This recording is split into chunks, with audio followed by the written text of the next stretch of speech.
From South Yarmouth and Red Wilson Field, this is Whitey Red Sox Baseball here on the Cape Cod Baseball League Network as Whitey will host the Brewster Whitecaps just past the three-quarter way mark here in this 2019 summer. Hello, everyone. Alongside Brian McLaughlin, I'm TJ Mathewson. Yesterday, the Red Sox went into Harwich and came away with an 8-4 loss, another tough outing for the bullpen. A 5-run seventh inning really propelled the Mariners past the Red Sox, and we saw Eric Tolman have a good start yesterday, 4 2/3, just 3 hits and 2 runs. Ended up not being enough for the bullpen that couldn't really hold it together. We saw Dylan Noisy of Harwich really turn on a couple of baseballs and hit a couple of long home runs yesterday to propel Harwich on top. It was a 5-run seventh inning that really gave it to the Mariners back and forth up until then, but then a couple of blue pits against Carlos Lamelli, a walk in there as well, and then Chase Walter came in and I didn't think pitched terribly. Then he just made one mistake to Noisy, who crushed it out of the yard for a 2-run homer. So those two, I don't think either pitched extremely well, but they didn't pitch bad enough to give up 5 runs in 1 inning. That was a rough luck inning for the bullpen. But that inning ends up deciding it. Lamelli ends up taking the loss on the evening.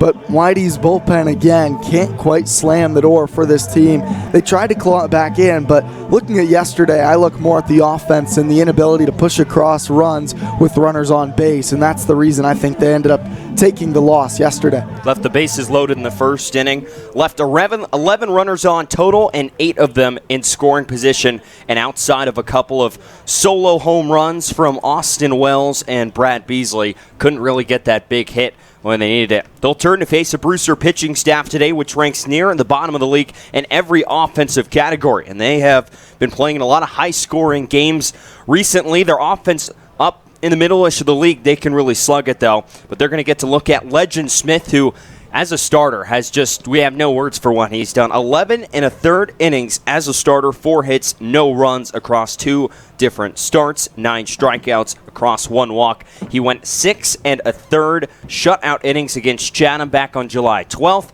In his last time out, just 2 hits, 3 strikeouts, and 1 walk. And he says he likes starting more than he does relieving. Started the season as a reliever, first 4 appearances all out of the bullpen, but then has really just been spectacular as we've seen starting out there. 12 straight innings without allowing an earned run out there on the mound, and he just feels more comfortable. And we knew he had really talented stuff. He was taken in the 19th round out of high school. You know that this is a guy that can get it done. He wasn't putting it together out of the bullpen, given a spot start, and I don't think anybody knew that this was going to happen for Legend Smith. This is a tough task for him, though. Like you said, a lineup that can really slug it. Wind drifting out today at already a pretty tough pitcher's park here back home at Red Wilson, so Legend's going to have his probably toughest outing or toughest opponent on paper to date here against Brewster tonight. And then take the warm conditions. Yep. When we arrived at the field today, 92 degrees, but the heat index made it feel like 106 here in Yarmouth. And temperature will go down. Currently sits the heat index at 102 on the field here at Red Wilson Field. We have 2 of the top home run hitting teams, and a pitcher, Legend Smith, looking for his 3rd straight quality start. When we're back, we'll have first pitch, starting lineups, and more here on the Cape Cod Baseball League Network.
Back here at Red Wilson Field, the anthem is sung. Legend Smith has taken the mound for his warm-up tosses, and we're just about ready to get underway between the Red Sox hosting the Brewster Whitecaps. TJ Mathewson and Brian McLaughlin here with you tonight. Let's go through the starting lineup for the Brewster Whitecaps, sent out by Jamie Shevchik, and will oppose Legend Smith. Leading off in left field will be Brett Auerbach. The shortstop, Gage Workman, will bat second. Tyler Gentry, the right fielder, will bat third. TJ Collett bats fourth in the designated hitter spot. Tyler Hardman bats fifth. Mason Dodd will bat sixth, the first baseman. The second baseman is Marcos Castanon. He will bat seventh. Jesse Franklin, the Michigan Wolverine, will bat eighth. And rounding out the nine will be Christian Molfetta. Doing the catching for the arm on the mound for the Whitecaps today, Cam Tringale. But it will be Legend Smith, the Oklahoma left-hander. The sophomore, 6'3", 220 pounds. On the season, a 1-1 record, 3.78 ERA in 6 games. This is going to be his third start and his 7th overall appearance. He has struck out 18 and walked just 6 in 16 2/3 innings. For a guy who started this season in the bullpen with the Red Sox, he had 4 appearances out of the bullpen for Whitey to start this year. 5 1/3 innings, 9 runs, 7 of them earned, 6 hits, 9 strikeouts across 5 walks. Then he gets moved to a spot start role July 6th at Orleans, a night Ian Seymour was sick, couldn't pitch. So Pick thought he'd throw Legend Smith out there, and all the Oklahoma lefty did was go and throw 5 shutout innings on 2 hits and striking out 6. And then followed it up 6 days later against the Chatham Anglers. In 6 1/3 shutout innings, 2 hits again, 3 strikeouts, and 1 walk. Game number 34 of this Cape League season between the Brewster Whitecaps and the Whitey Red Sox, just about ready to get underway here in South Yarmouth. Brett Auerbach, the left fielder, riding a 13-game hit streak out of the University of Alabama, steps in. First pitch, shows bunt, pulls back. The pitch misses outside from Smith. A fastball, and we're underway. First pitch at 5:03 p.m. here in South Yarmouth. Smith, the left-hander, works out of the windup to start today. And the 1-0, swinging a pop fly, foul territory, first base side. Tate Samuelson, the Whitey first baseman, will give it a peek and watch it drop foul. Temperature 88 degrees and sunny here in South Yarmouth. The humidity sitting at 68% makes it feel like 98 degrees. So it's baking out there on the field. 1-1. Breaking ball from Smith. Called a strike on the outside corner by the home plate umpire Vincent Medina. And the count will go to 1 ball and 2 strikes. Auerbach hitting .291 on the season. He's got a pair of doubles, a pair of home runs, and has driven in 8 RBIs. 1-2. Swing and a miss, strike 3. Good start from Legend Smith. Like a changeup there on the outer half of the plate, and got Auerbach to swing over the top of it. That's the first out of this top of the first inning. The defense for YD from left to right in the outfield, it'll be Noah Campbell, Brad Beasley, and Austin Wells. On the infield, Riley King will be at third, Wyatt Young at short, RJ Yeager at second, and Tate Samuelson at first. Noah Cardenas will be doing the catching for Legend Smith today. First pitch on the way to Gage Workman, switch hitting shortstop out of ASU. Fouls one off, right field side, and it's 0-1. Workman really heating up of late, hitting .340, .371 in his last 10 ball games. 0-1 on its way from Smith. Breaking ball, called a strike on the outside corner. It's quickly 0-2. Looks like Medina's going to give that pitch on the outer edge. That's a called strike out there on the breaking ball to both Workman and Auerbach that the hitter thought was away. Smith quickly works the 0-2. Changeup misses well away, and the count will now go to 1 ball and 2 strikes. And if you can exploit that edge of the strike zone, keep it out just a little bit off the plate, get more Brewster hitters to chase. 1-2 on its way. Way inside, fastball, pinwheels Workman out of the way. And the count will even at 2 balls and 2 strikes. Smith, the native of Binger, Oklahoma, just finishing up his sophomore season as the breaking ball is swung on and missed for strike 3. So Workman goes down on the breaking ball. Back-to-back strikeouts to start this first inning for Legend Smith. And there's going to be 2 down now for the right fielder Tyler Gentry. And it looks like that curveball is feeling good here early. Yeah, both change-up that he got Auerbach on, and then the curveball he's spotted really well so far. Fastball has been mostly away so far to these righties. Hasn't challenged them inside much to this point. Wind up and the first pitch to Gentry. Fastball right down the middle. Called strike 1, and it's 0-1. Gentry out of the University of Alabama, the right fielder today for Brewster. 0-1. Fastball swing, and it's fouled out of play along the first base side, and it's quickly 0-2 again. So 3 batters and 3 2-strike counts for Legend Smith. He is working at a quick pace. Left-hander peers over his glove at Cardenas, gets the sign. 0-2. Fastball rides outside. Can't get Gentry to chase. And it's now 1 ball and 2 strikes. All 10 teams in action here on a hot, muggy Saturday.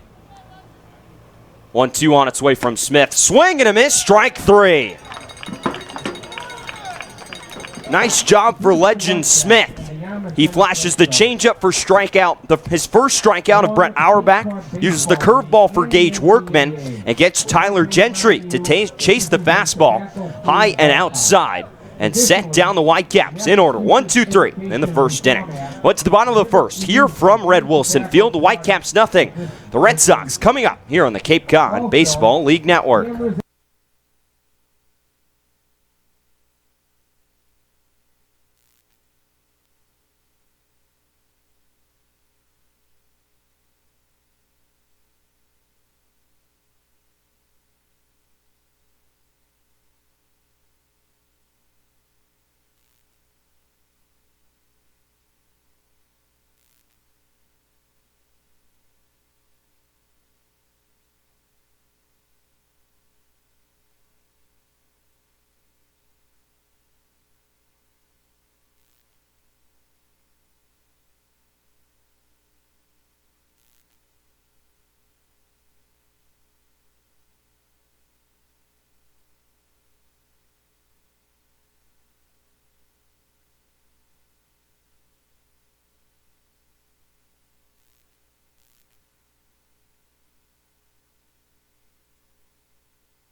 Bottom of the first inning here from Red Wilson Field. Red Sox coming to the plate.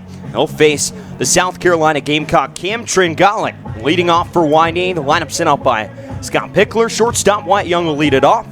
Now the league's leading hitter, taking it away from Zach DeLoach again with a 3-for-5 performance yesterday, hitting .371. Brad Beasley will bat second in center field. Austin Wells will be in right field, batting third. Noah Campbell is in left, batting cleanup. Jack Thomas Wold, the designated hitter, will bat fifth. Third baseman is Riley King, bat sixth. Tate Samuelson will bat seventh at first base. R.J. Yeager at second will bat eighth. And Noah Cardenas out of UCLA will round out the starting 9 for YD. So it'll be Cam Tringale, 6'4", 220-pound right-hander out of South Carolina. Teammates with Andrew Eister and Noah Campbell. Tringale's been good this year. A 1-3 record, a 2.90 ERA. This will be his 6th appearance all starting. First pitch to Young. Fastball misses away for ball 1. Really, probably his worst appearance was against YD. Most runs he's allowed, the 3 earned runs, and 8 hits last time against the Red Sox. Besides those 2 performances, had some solid ones. 1-0 on its way to Young. Fastball stays upstairs, and it's 2-0 here on Wyatt. Young, .371, as I mentioned, leads the league in hitting in front of Max Stroiani of Orleans, Zach DeLoach. Tringale sets, and the 2-0. Swing and a miss. Young chases up above his letters, and the count's 2-1. You see how shallow their outfield is right now, TJ? Wyatt Young has more power than that. I know he's not a big guy, but 6 doubles and a triple on the season. They are super shallow. Brett Auerbach is playing noticeably shallow in left field. Trying to catch a line drive off the bat of Wyatt Young that he would line that way as the 2-1 misses well outside, and the count will go to 3 balls and a strike. Wyatt Young is a line drive hitter. He gets a lot of his hits just beyond the infield, but he has the potential to really burn you on what would normally be a routine fly ball to left. Out of the stretch, Tringali fires home the 3-1. Misses outside, ball 4. So won't have to worry about the defense there, as Young walks on 5 pitches to start the YD first inning. So Brad Beasley, the center fielder, will now step to the plate.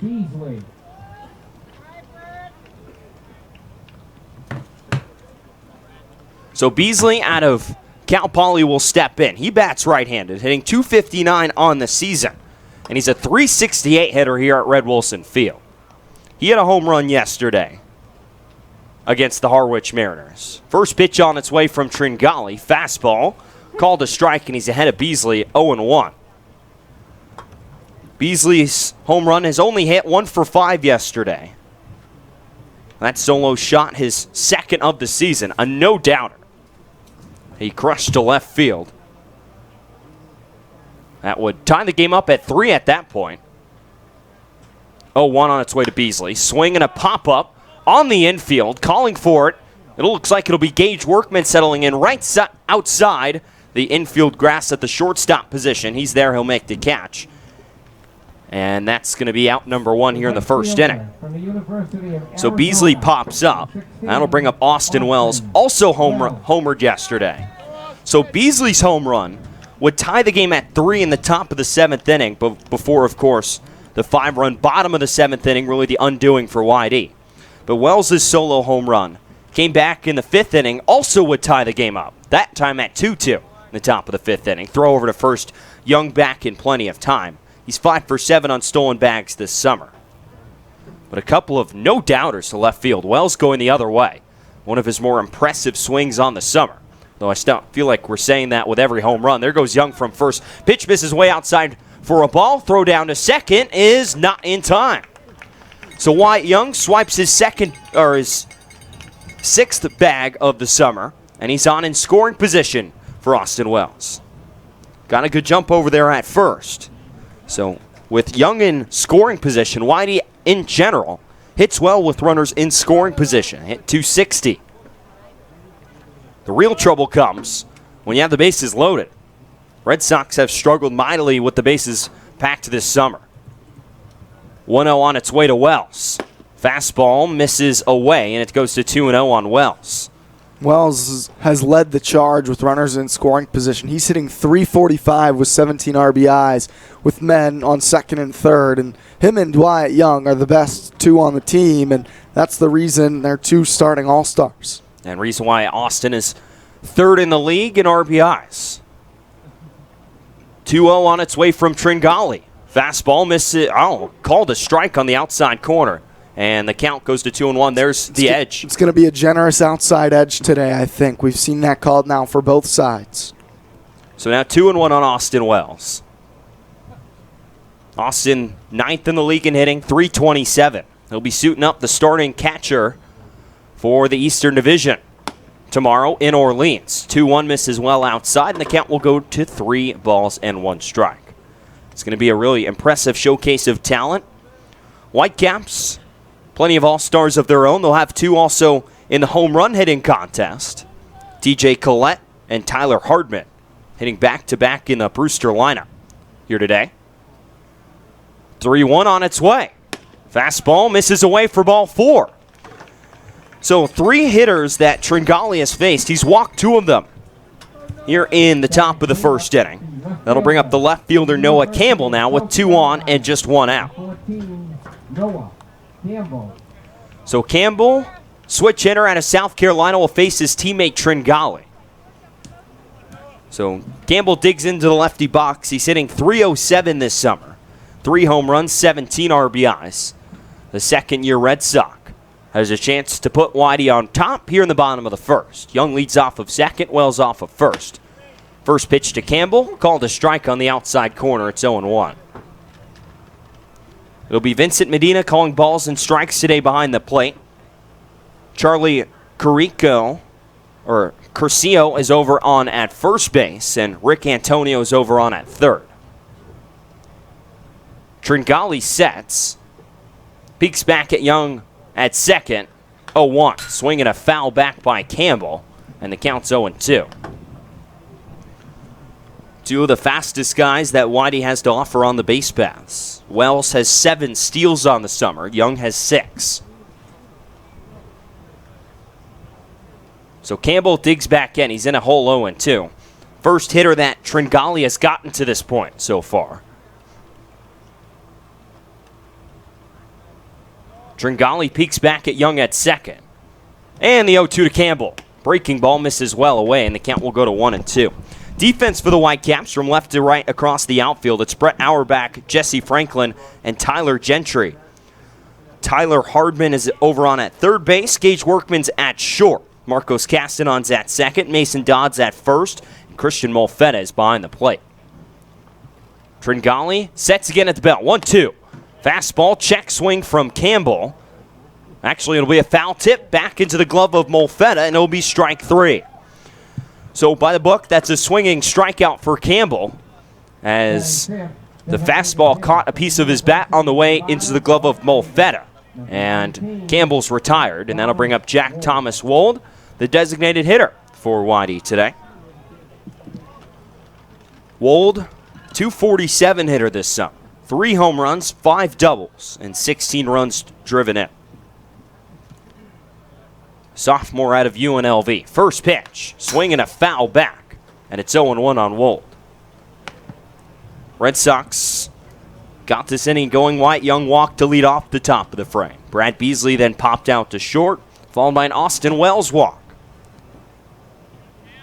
Red Sox stranded 3 in the first inning yesterday. They had got 3 singles, loaded the bases with 1 out, and then grounded into a double play. 0-1 to Wold. Changeup looked like. Called a strike on the outside corner. It's 0-2. There was a single from Wyatt Young, a pop out to right field by Brad Beasley, and then Austin Wells and Noah Campbell both singled. And then Jake Palmer grounded into a 6-4-3 double play. Red Sox going to try and avoid to have that similar fate here in the first inning tonight. Tringali again. Kicks in the 0-2. Fastball misses well up and outside. And the count will go to 1 ball and 2 strikes. Tringali has been working exclusively out of the stretch, even with no one on. Some pitchers that's just more comfortable working from the third base side of the rubber.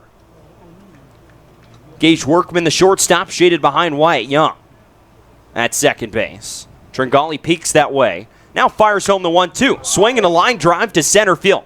Jesse Franklin moves over to his left. He has a beat on it, and he'll make the catch for out number 3 here in the first inning. So the Red Sox put 2 on a pair of walks, but will leave them stranded on at first and second base. We'll head to the top of the second inning here from Red Wilson Field. No score between Brewster and Whitey here on the Cape Cod Baseball League Network.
Top of the second inning here from Red Wilson Field. It'll be 4, 5, and 6 in the Brewster lineup. Set to come to the plate against Legend Smith. Struck out the side in the top half of the first inning. The lefty out of Oklahoma continues his role on the mound. First pitch on the way to TJ Collett. Swing and a broken bat. Dribble towards first. Tate Samuelson off to his right will field. Shovel to Smith, and it'll be in time for out number 1. The barrel of the bat went flying out in between first and second base. And Samuelson able to avoid all the chaos and shovel it over to Smith, covering the bag for the first out. It's not an easy play with a shard of a bat flying at you, just to not be distracted, make the play, and flip it to your pitcher. So 4 up, 4 down for Legend Smith. That will bring up Tyler Hardman, the third baseman.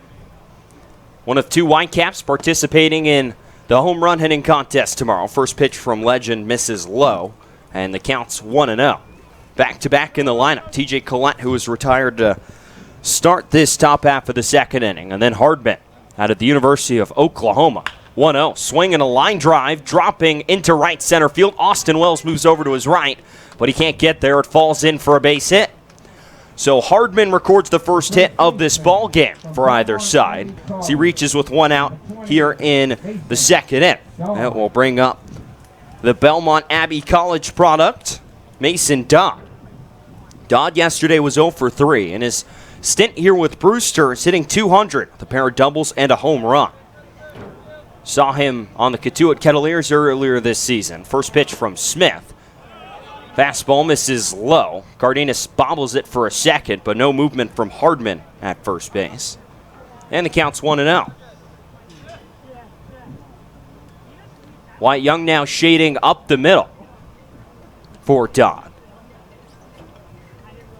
Smith working out of the stretch for the first time today. Fires home the 1-0. Breaking ball called a strike. Might have been a changeup there from Smith, and the count evens up at 1 ball and 1 strike. So Dodd started the season with the Kettleers, now here with the Brewster Whitecaps. Smith sets at the chest and the 1-1. Changeup again, called strike again on the outside corner. It's now 1-2.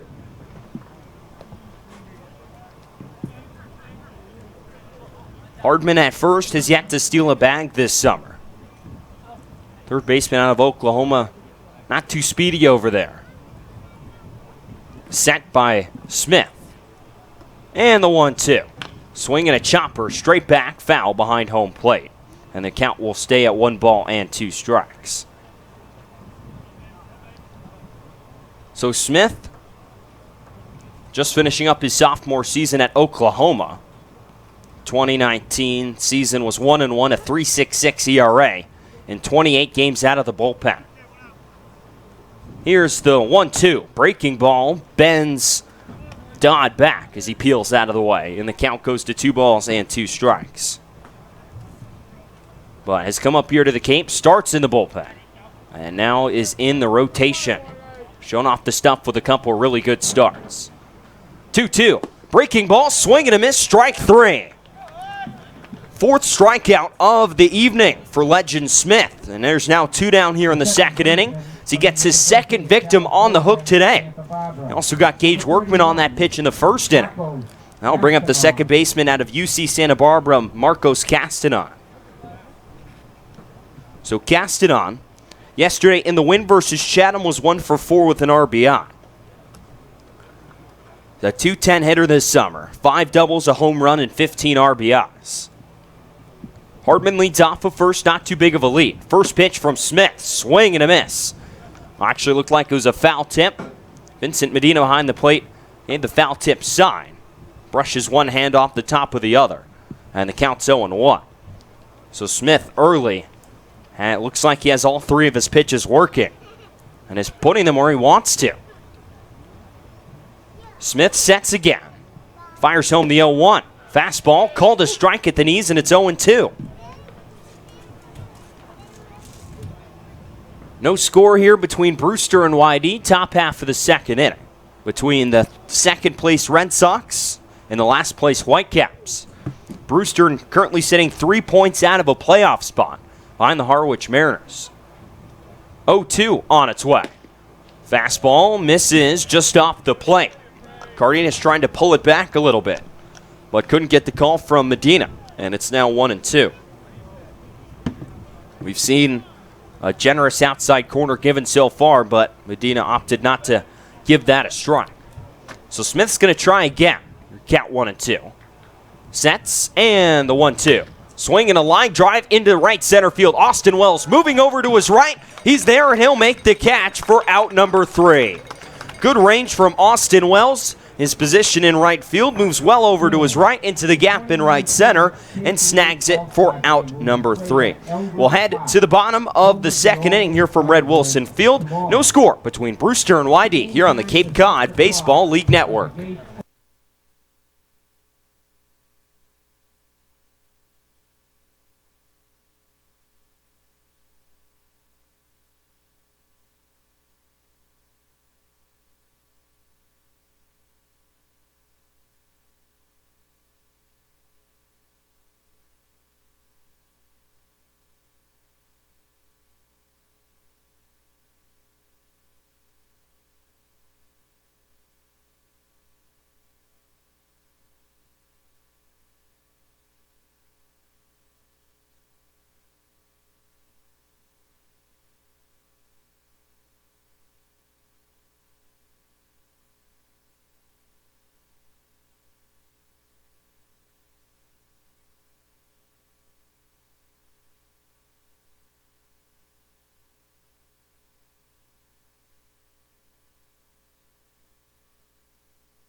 Bottom of the second inning, you're from Red Wilson Field. It'll be 6, 7, and 8 to open the YD lineup. Starting off with the Georgia Bulldog Riley King, followed by Tate Samuelson and R.J. Yeager. T.J. Mathewson and Brian McLaughlin here with you from South Yarmouth. Cam Tringali still out on the mound for the Brewster Whitecaps in his second inning of work. The South Carolina Gamecock works in the stretch with no one on.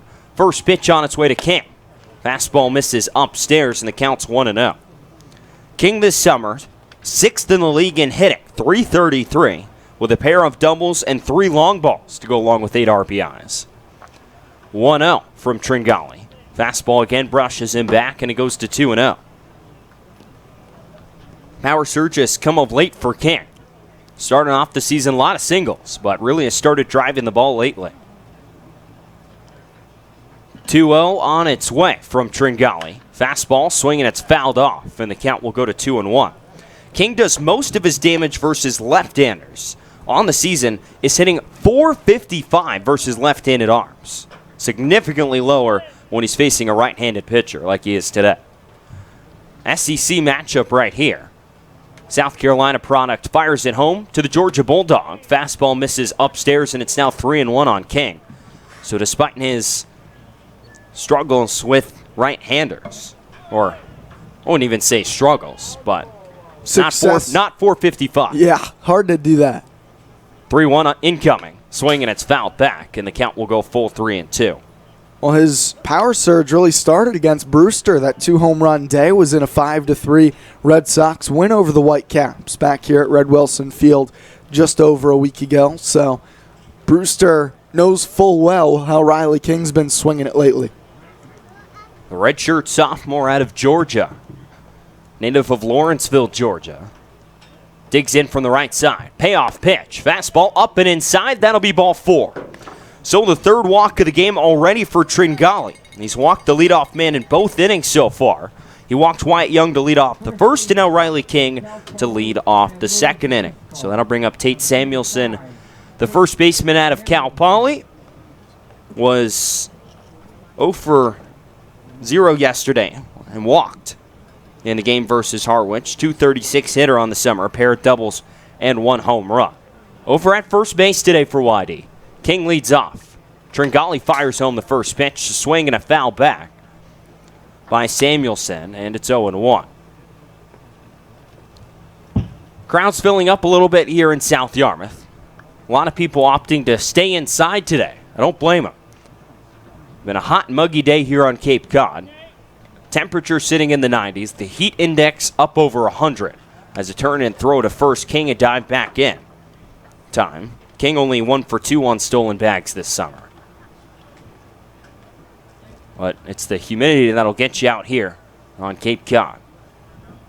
Tringali peers in, gets his sign, now gets set. Right-hander will fire home the 0-1. Check swing from Samuelson, wasn't sure to swing at that one. Fans over the top of a breaking ball, and it's 0-2. The center fielder, Franklin, is shaded over towards right center, moving in a few steps for Samuelson. King takes his lead off of first. Samuelson pinwheels the bat a couple of times as Tringali gets his sign. 2-2 on its, or 0-2 on its way, misses well up and outside. And the count will go to 1 ball and 2 strikes. Tate, a native of San Diego, California, played his high school ball at Sarah High School. Hit .298 this spring with Cal Poly. 5 doubles, 5 home runs, 39 RBIs. Another turn and throw to first. King back in standing.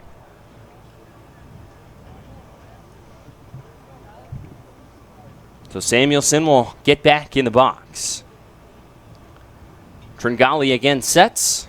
And the 1-2. King goes from first, pitch misses inside. Throw down to second, will skip by the second baseman Castanon and leak into center field. So King's in with his second stolen bag on the summer. A head first dive into second. Actually looked like that was called strike 3. And Samuelson is now retired. That will be out number 1 here in the second inning. That pitch looked a little bit inside, but Vincent Medina called it strike 3 otherwise. The second strikeout for Tringali. It's a big zone today. Samuelson couldn't believe that one.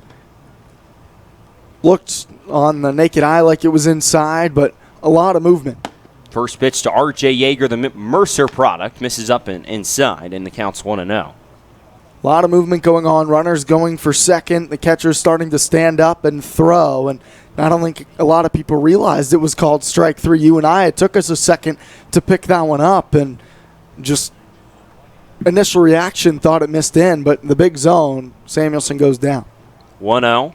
Swing and a miss from Yeager, and that evens up the count at 1 ball and 1 strike. Yeah, so we've seen the corner on both sides. It's expanded out. So here's Yeager batting in the 8th spot in this Whitey lineup and starting at second base for Whitey today.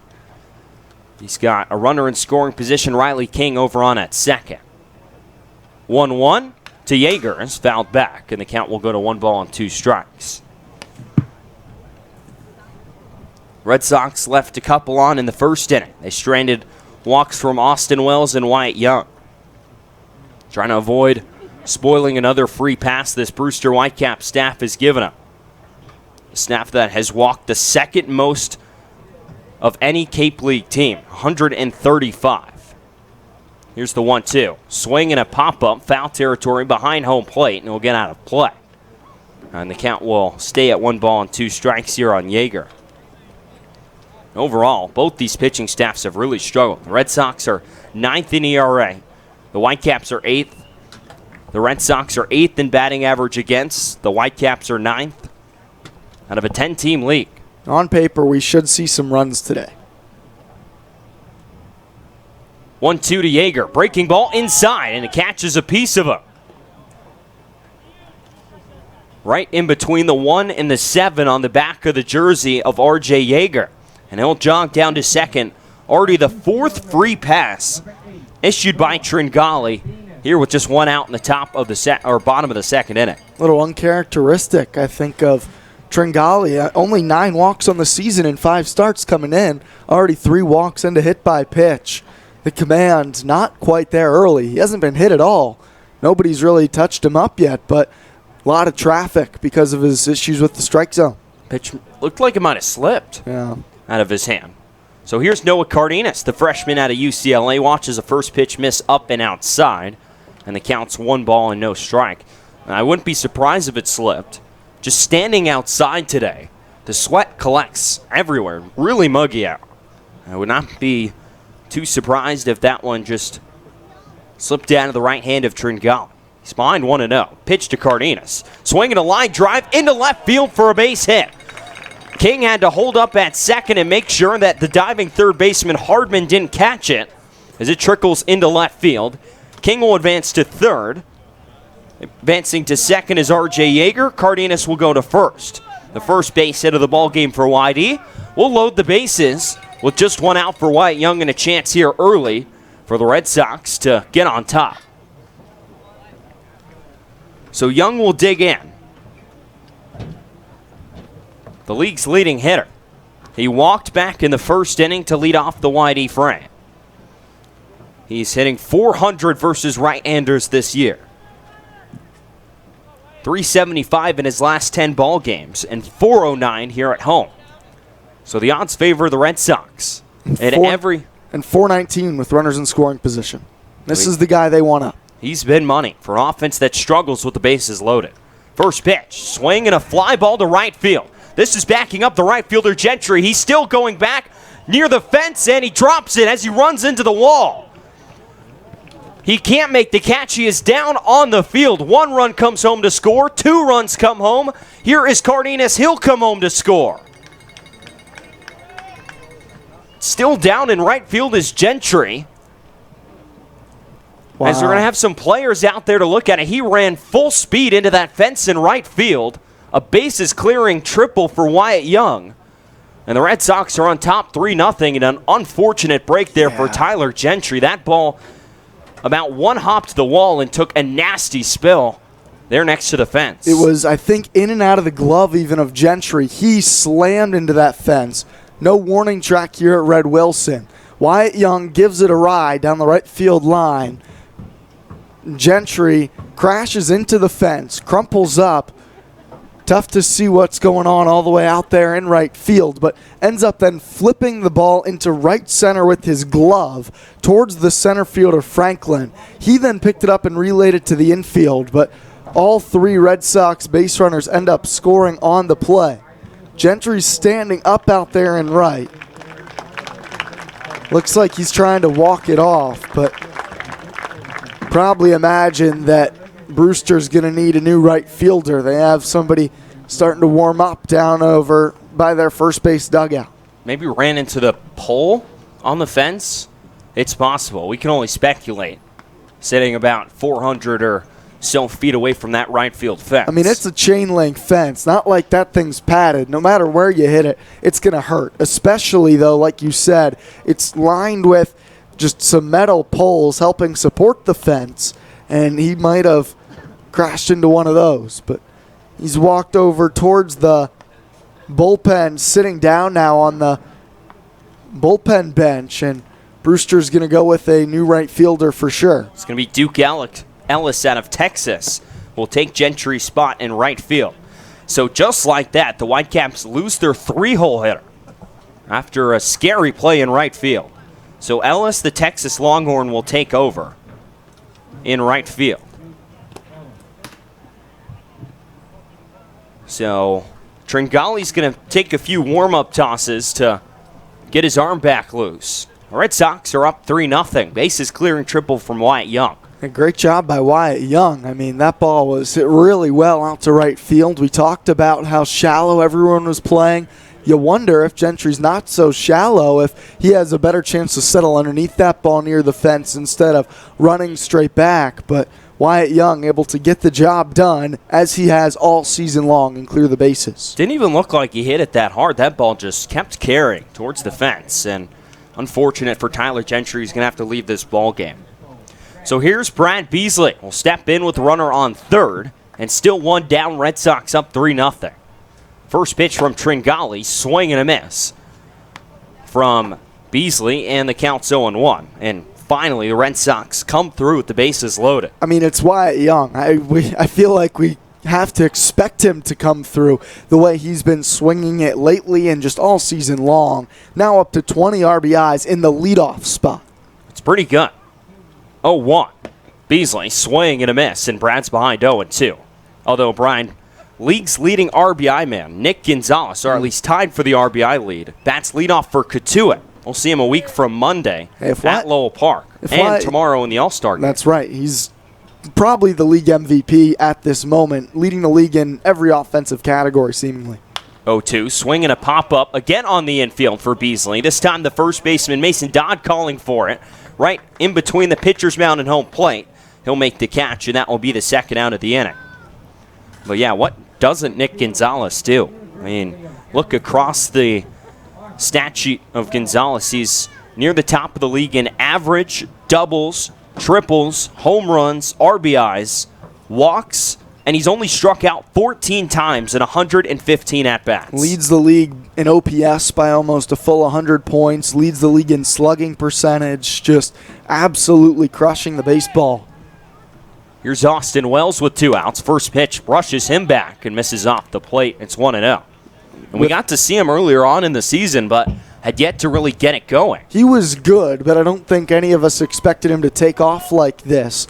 For a while, I think it was probably him and Austin Wells neck and neck for MVP, and he might be emerging as the clear favorite. 1-0 to Wells. Swing and a foul out of play, and the count will go to 1-1. But there's nothing a good last week and a half could hurt Austin Wells. Knock a couple balls out of the park. This thing is still up for grabs, no question. I think Gonzalez is the leader, but Wells is one of a handful of guys that are probably within an arm's reach. I think Zach DeLoach is probably in consideration despite falling off, but his Commodores are red hot. 1-1, breaking ball, misses well outside again, and the count's 2-1. Second curveball we've seen like that from Tringali that looked like it almost slipped and stayed way up and outside to a left-handed hitter. Have to imagine, despite the low average, Nico Cavadis' name has to be in the conversation, leading the league in home runs and doubles. 2-1. Called a strike on the outside corner. You see Wells wince right there, asking where that pitch was. And the count will go to 2-2. It's been a wide zone here through 2 innings from Vincent Medina. So Wells digs back in, looking to keep this inning going. Tringali sets on the bump, and the righty fires home the 2-2. Swinging a chopper towards first base. Fielded by Dodd. He'll shovel it on over to the pitcher on the mound. And Cam Tringali, and he'll step on the pillow and make the out for out number 3.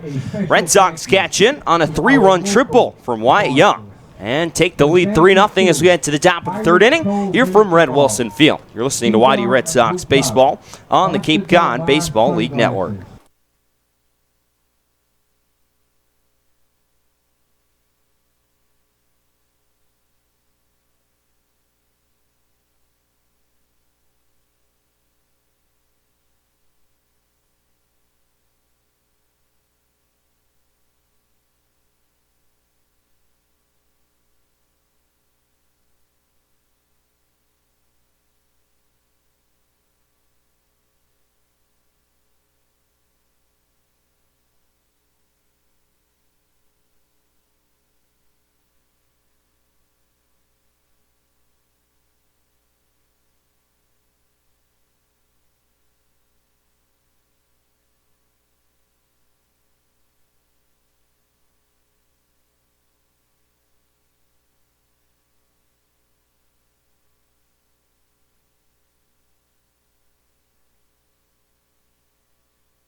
Top of the 3rd inning. We're back here at Red Wilson Field. It's Jesse Franklin, Christian Molfetta, and then the top of the order with Brett Auerbach to face Legend Smith here in the 3rd. First pitch misses high and tight to the lefty Franklin for ball 1. 3-0 Red Sox on the back of a bases clearing 3-run triple from Wyatt Young in the 2nd. Here's the 1-0 to Franklin. Fastball right at the knees for a called strike. It's 1-1. Smith has worked around just 1 hit so far today. 4 strikeouts for him on the mound.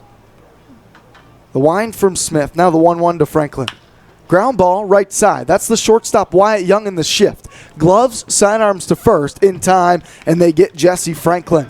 Wyatt Young was positioned perfectly just up the middle, moved a few steps to his left to make the play, and there's the first out of the third inning. And that's where the shift pays off. Perfectly played. Young barely having to move a step to get to that baseball, gets a good hop and makes a good throw. Now Christian Molfetta out of Stanford. He's the catcher today for the Whitecaps. Hits from the right side, an open stance. Smith, the first pitch. Line drive, right field. That's a base hit for Molfetta. Austin Wells, the right fielder, backhands it in the gap. He'll relay it back to the infield and hold Molfetta to a single. He took a wide turnaround first, but back to the first base bag.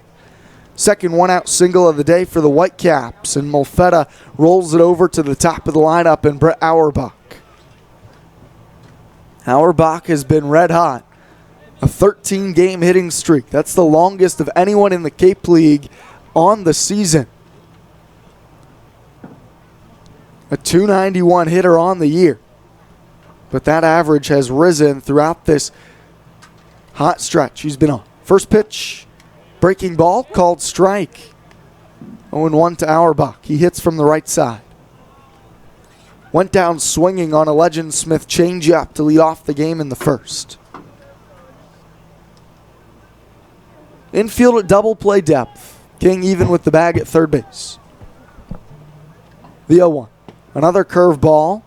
This one misses just upstairs. Now a ball and a strike.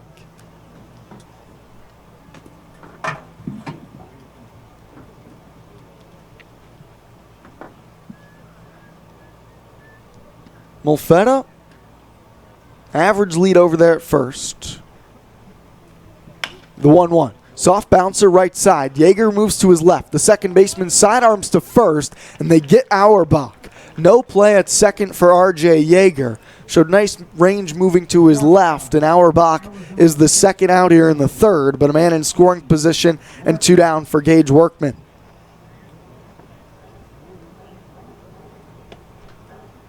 3-0 YD, top of the third. Important game for these two teams. Last time they will meet in the regular season. 6th and final matchup of this 2019 campaign. First pitch to Workman. Swing and a miss over a curveball. It's 0-1. Molfetta on second with 2 down. Workman, the switch hitter, hitting from the right side. He struck out swinging in his only other at-bat today.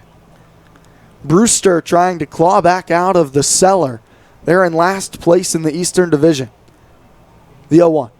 Breaking ball, called strike, brushes the outer edge, and Smith up ahead 0-2 to Workman. YD trailing Chatham just by 2 points in the Eastern Division standings for first place. Brewster is 11 games back of Chatham. 11 points back, I should say. 3 points back of Harwich for the 4th place spot. The 0-2. Fouled off by Workman, out of play. We'll see another 0-2 pitch. Now in the Cape League, the bottom 4 teams in each division make the playoffs. Once you get into the playoffs, anything can happen. Brewster just trying to sneak their way in. It's a dogfight right now between them and the Mariners. Harwich and Chatham playing later on this evening. They start at 7 o'clock. 0-2. Fouled off again by Workman, out of play.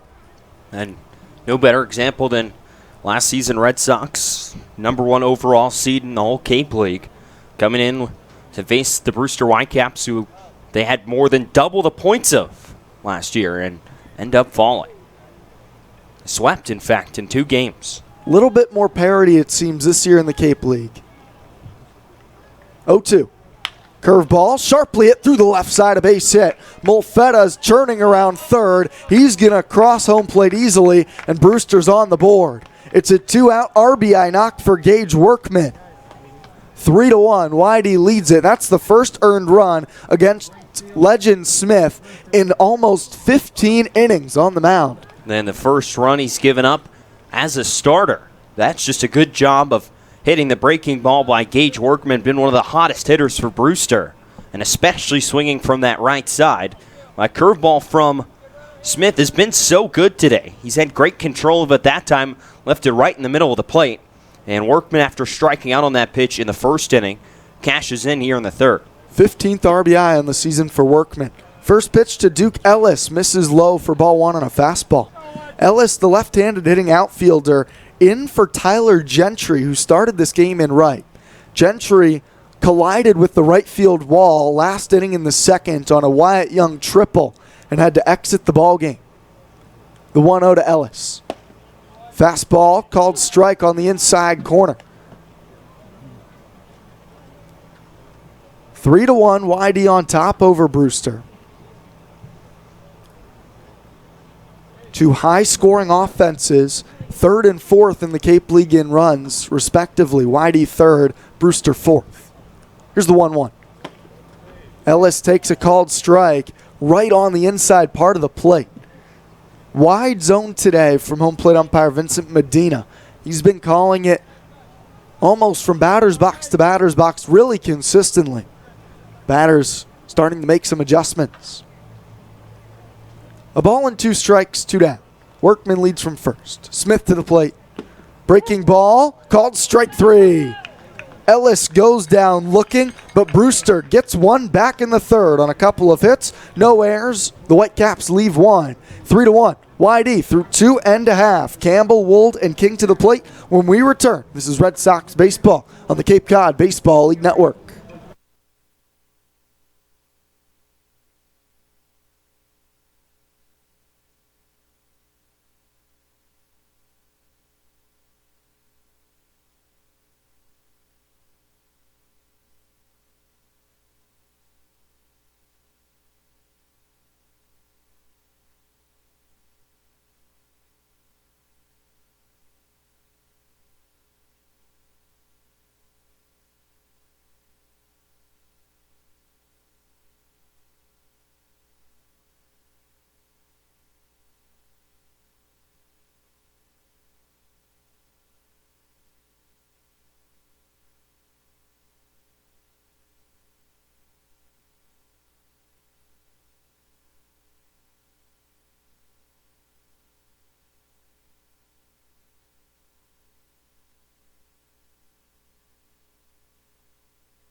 Bottom of the third inning, it's Noah Campbell to the plate for the YD Red Sox. They lead it 3-1 over the Brewster Whitecaps here at Red Wilson Field. Campbell, Wold, and King, 4, 5, and 6, all to bat for YD here in the third against Cam Tringali. YD struck for 3 runs in the second inning on a bases-loaded, bases-clearing triple from Wyatt Young. First pitch misses outside to Campbell for ball 1. The switch hitter hitting from the left side.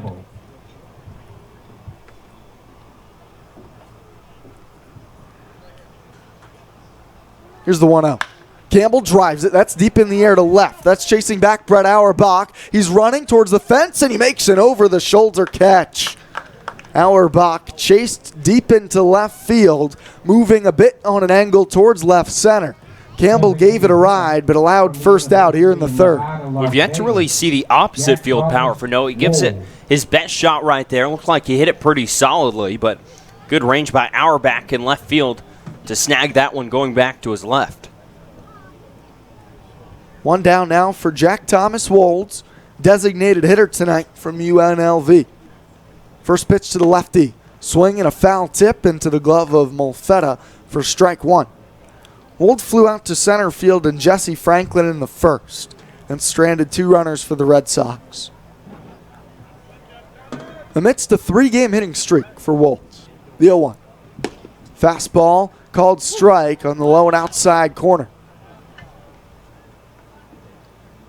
Hitting .247 on the season, but has been pretty hot as of late. Couple of home runs. 2 of his 3 have come in the last 7 games as well. The 0-2. 2-hopper right at the shortstop. Gage Workman on the left side. Overhands to first and retires Jack Thomas Wold.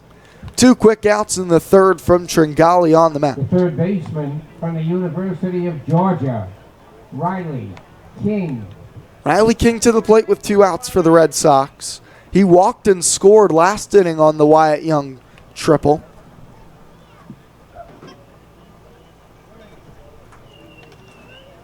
Bases are empty, 2 down, 3-1. The Red Sox lead it. First pitch to King. Fastball misses inside for ball 1. YD has won 3 straight games here at Red Wilson Field, hoping to make it 4. Done a good job protecting home turf this season. The 1-0. King rips it in the air to center field. Franklin racing in, and he makes a running catch right at his cap, and it's 3 quick outs from the Red Sox in the third. They go down in order. Collett, Hardman, and Dodd do up for the Whitecaps when we come back. 3-1 YD. Through 3 innings, this is the Cape Cod Baseball League Network.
Top of the 4th inning, it's 3-1. YD leads the Brewster Whitecaps here at Red Wilson Field. Legend Smith now to face the power hitting portion of the Brewster lineup. TJ Collett, Tyler Hardman, and Mason Dodd. 2 of those 3 will be in the home run derby tomorrow before the All-Star game. First pitch to TJ Collett, the lefty, misses up and inside on the breaking ball for ball 1. Collett 5 home runs on the year. Hardman with 7. They're both going to compete in the Derby tomorrow. The 1-0. Swing and a miss on the breaking ball. 1-1. YD playing the powerful lefty Collett to pull. King way off the line at third base. Young up the middle at short. Yeager in the outfield grass at second. The 1-1. Pulled foul on the ground up the first base line. A ball and 2 strikes. Legend Smith has worked pretty effectively through 3 innings so far today, despite allowing his first earned run in 3 starts. 3-1 YD over Brewster. The 1-2.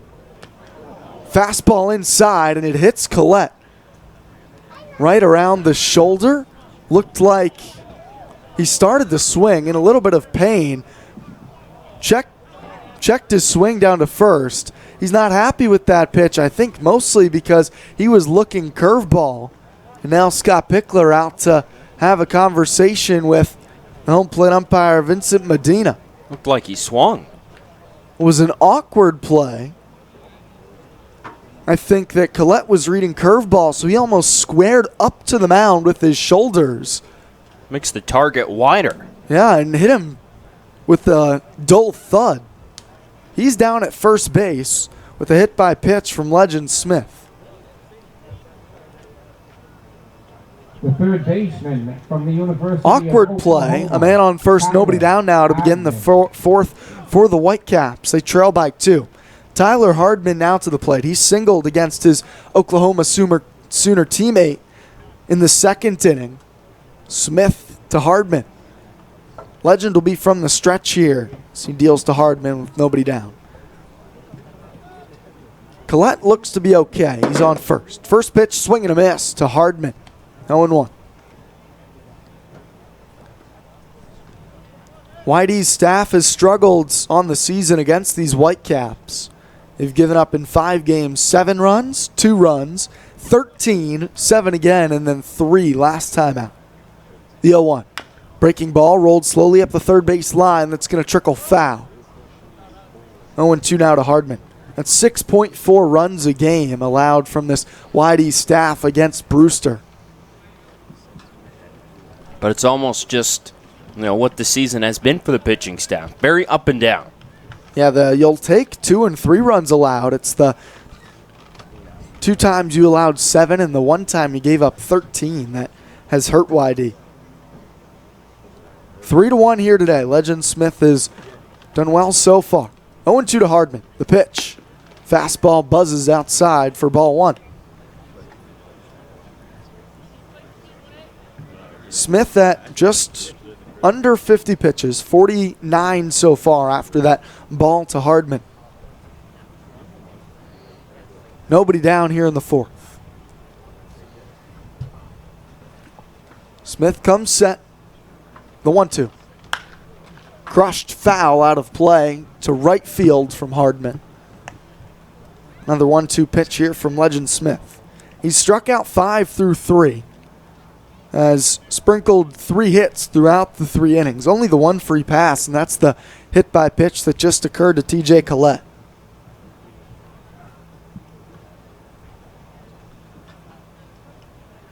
Another 1-2.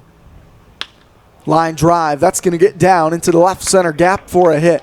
Collett doesn't run all that well. Pulls up as he rounds second base. Noah Campbell cut it off in left field and gets it back to the infield. It's Hardman aboard. His second hit today off of Legend Smith. Runners are on first and second now with nobody down for Mason Dodd. And there's another Brewster Whitecap staying on the breaking ball. First we saw Gage Workman, who drove in the only run of the game back in the 3rd inning, stay on a breaking ball from Smith. And there you see Hardman staying back just long enough to get the barrel on it and line it out to left center field.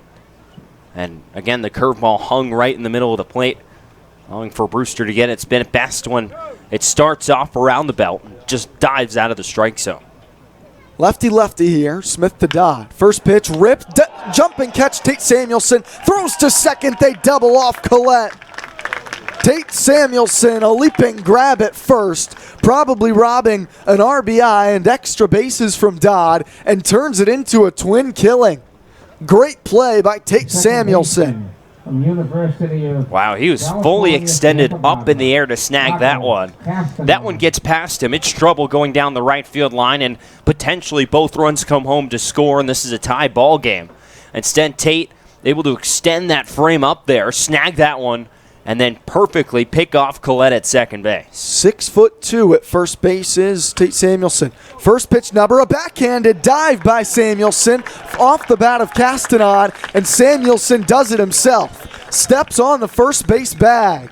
Great inning defensively for Samuelson. A jumping catch and a diving stop, and Brewster, despite some hard hit balls, goes empty in the 4th. 3-1, YD through 3.5. This is Red Sox baseball on the Cape Cod Baseball League Network.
Bottom of the fourth back at Red Wilson Field. It's 3-1. The Red Sox lead the Whitecaps here on this beautiful Saturday night.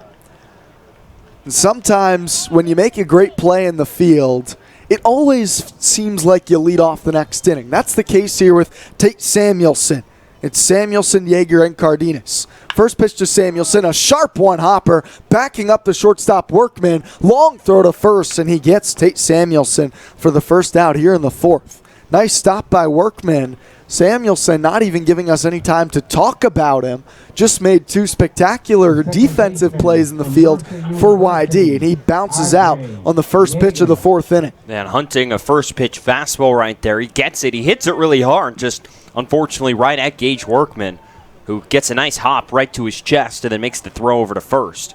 First pitch to R.J. Yeager. Breaking ball in there for a called strike from Cam Tringali on the mound. 3-1 Red Sox lead it. They're probably still on top because of Samuelson's defense. A great leaping grab that he turned into a double play last inning, and then a diving backhanded stop as well. 0-1, softly line drive back up the middle, and R.J. Yeager squeaks one through the infield as it's just out of the reach of Castanon into center. One out knock for R.J. Yeager. He's starting to figure it out at the plate. Yeager's aboard with a one-out hit. His first hit of the day. He's on base for the second time after getting plunked with the pitch in the second. One down for Noah Cardenas. Slowly but surely. It's taken a while for Yeager, but just trying to simplify things, and it's worked for him recently. He scored one of 3 YD runs in the second inning. So did Noah Cardenas, now at the plate. First pitch to him. Bounced foul from Cardenas, and it's 0-1. King, Yeager, and Cardenas all scored on the Wyatt Young 3-run triple in the second for YD. Brewster answered back with 1 run in the third, and that's been all today, 3-1. Cardenas has swung it really well, specifically against these Brewster Whitecaps. 1 for 1 today. On the season, he's 4 for 8 against Brewster. Check on first. Yeager's back safely. You said to me pregame, it just felt like this could be a game that Cardenas comes out, has 3 hits, and it's third of the way there already. Swing is short and compact, not a whole lot of power, but definitely good at getting the barrel to the baseball. The 0-1. Misses low and outside. A nice backhanded stab by Molfetta behind the plate. Little spin on the knee like a break dancer after making that stop to keep R.J. Yeager at first. It's 1-1. Acrobatic from Molfetta. 1 down, bottom of the fourth. Righty-righty, Tringali to the 9-man in the order, Cardenas here. The catcher for YD. A ball and a strike. Here's the pitch. Misses low in the dirt. This time just chested down. They have Yeager picked off. They throw behind him. Now running towards second. There's the throw to second base. Yeager back towards first. Now to the pitcher Tringali. He'll chase him back to the first baseman, and Mason Dodd, or actually that's Gage Workman, applies the tag. It was a pitch low in the dirt that was blocked by Molfetta. Trickled behind him for a moment, and Yeager got caught in between first and second, and he is the second out here in the second inning, and Scott Pickler is going to have a meeting with him near the third base bag. Not too happy with Yeager's base running. Just an extra step there for Yeager. That's all it needed to happen. The hesitation allows Molfetta to throw down to first and catch him in no man's land. 2 down, bases clear to Cardenas. The 2-1. Line drive, center field. Franklin moving to right center. He's there, and he makes the catch. Cardenas lines out. YD, despite 1 hit, goes down in order in the fourth. 3-1 Red Sox after 4. Top 5 coming up next here on the Cape Cod Baseball League Network.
Jesse 8, 9, and 1 Franklin. due up in the Brewster lineup. Out to face Legend Smith in his 5th inning of work. The Oklahoma Sooner has allowed a run on 4 hits. So he'll face Jesse Franklin, Christian Molfetta, and Brett Auerbach to start this top of the 5th inning here from Red Wilson Field. Red Sox leading 3-1. Smith has struck out 5 Whitecaps so far. First pitch to Franklin, brushes him back. He pinwheels back out of the way, and the count's 1-0. Franklin, a native of Seattle, Washington, made his way to the University of Michigan, a key part in helping the Wolverines go to the College World Series. 1-0 fouled out of play, and the count is even at 1 ball and 1 strike. Second-year Whitecap as well. Was with Brewster last season. Smith out of the windup. The lefty fires home the 1-1. Breaking ball, chopped foul at home plate. And the count will go to 1 ball and 2 strikes here on Franklin. 3 runs for the Red Sox, all coming back in the 2nd inning. On a scary play in right field. Tyler Gentry slammed into the fence, removed from the ball game. 1-2, called strike 3 on the outside corner. Legend Smith dots the fastball and sets down Jesse Franklin looking to start this 5th inning. Strikeout number 6 for the Oklahoma lefty, and there will be 1 down here for Christian Molfetta. Smith is only at 56 pitches. And no one really tossing down in the Whitey bullpen. Or so it seems. But still a low pitch count here for Smith working here in the 5th. First pitch to Molfetta, swing and a miss. And the Stanford Cardinals behind 0-1. Some people are starting to stretch, so you have to imagine that's just a just-in case if Smith were to get into trouble here in the 5th. But he's been really good so far. Very efficient with his pitches. Went 6 1/3 last time out against Chatham. 0-1. Breaking ball. Molfetta shows bunt. It trickles past his bat and kicks off of Cardenas and kicks to his left. He'll miss low, and the count's 1-1. The other thing is with it being so hot out today, TJ, that you wonder if that's going to have an effect on these pitchers not being able to go just as deep in the ball games. Yeah, definitely. 1-1 on its way from Smith. Breaking ball, hit off the end of the bat, nub towards first. Samuelson will field, just tag Molfetta himself. It pops out of his glove, and Molfetta will be safe at first base. Tough play there from Samuelson. He scooped that one off the grass, but the ball was in the end of his glove. He was snow coning it and tries to tag Molfetta, and the ball ends up getting knocked out. University of Alabama. And we'll see what they decide how to rule that. Not an easy play for Tate Samuelson. It's going to be ruled a single for Molfetta because he's too close to the pitcher Legend Smith to flip it, and he probably would have had to completely change his direction to race to first. His only play there is really to try to tag the runner and just didn't quite have it in his glove. So now 1 on and 1 out. Here's the leadoff man, Brett Auerbach, the left fielder. First pitch, breaking ball from Smith, misses outside, and it's 0-1. Unfortunate because Smith really had Molfetta off balance with that curveball. Hit it right off the end of the bat and dribbled towards first. But Samuelson not able to make the play. Smith sets, and the 1-0.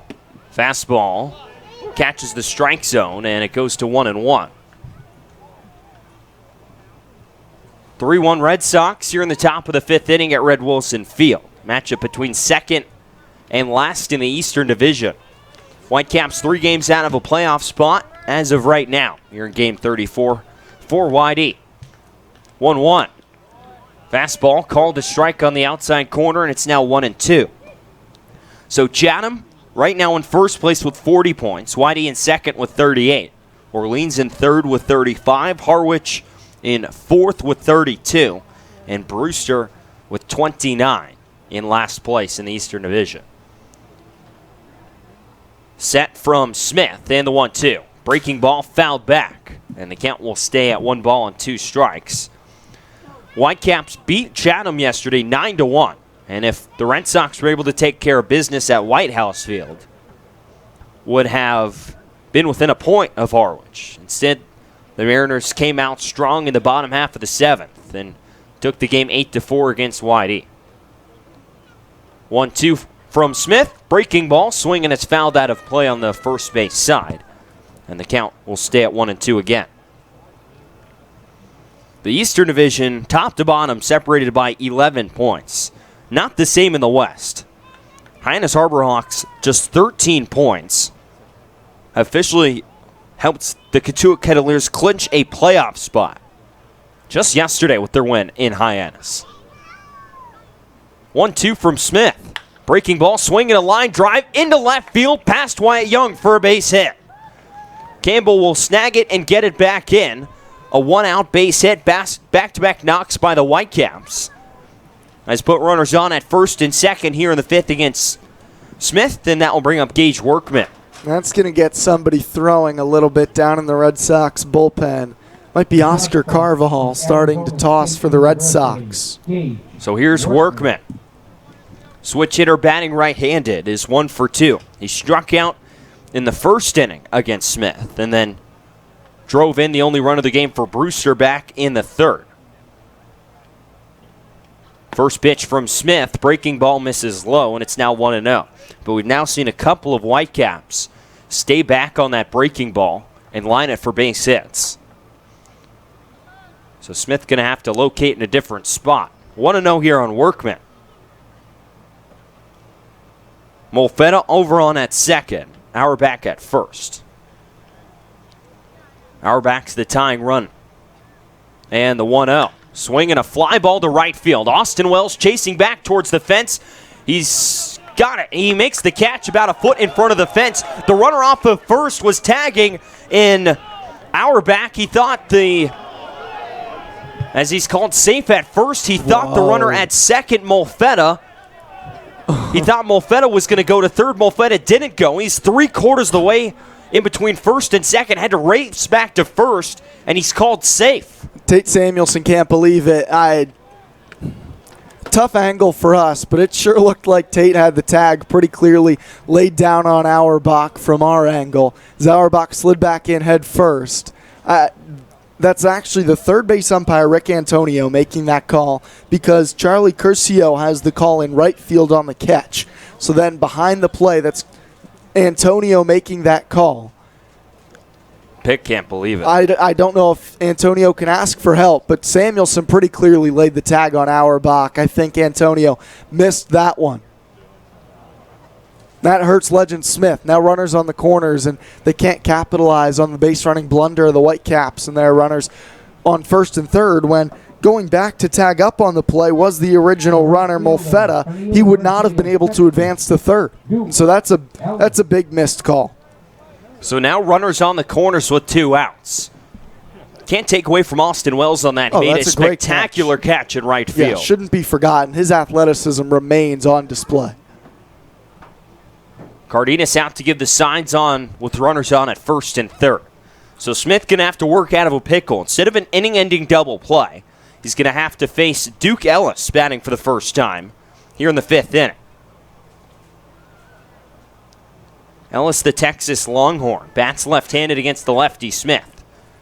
So now Molfetta on at third, Auerbach at first. First pitch, breaking ball up over the head of Ellis. And it will miss for ball 1. First curveball we've seen really get away from Smith today. Well, 2 actually. One the hit by pitch of back in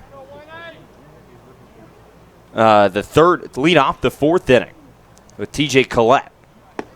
1-0 breaking ball misses down low, and the count will go to 2-0 here on Ellis.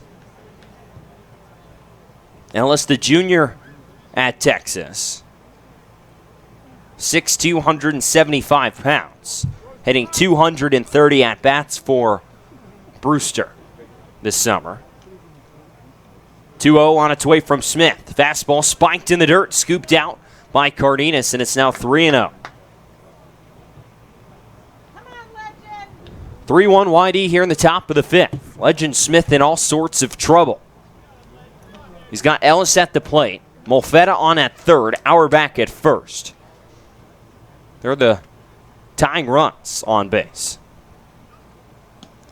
3-0 from Smith. Fastball called a strike on the inside corner. It's 3-1.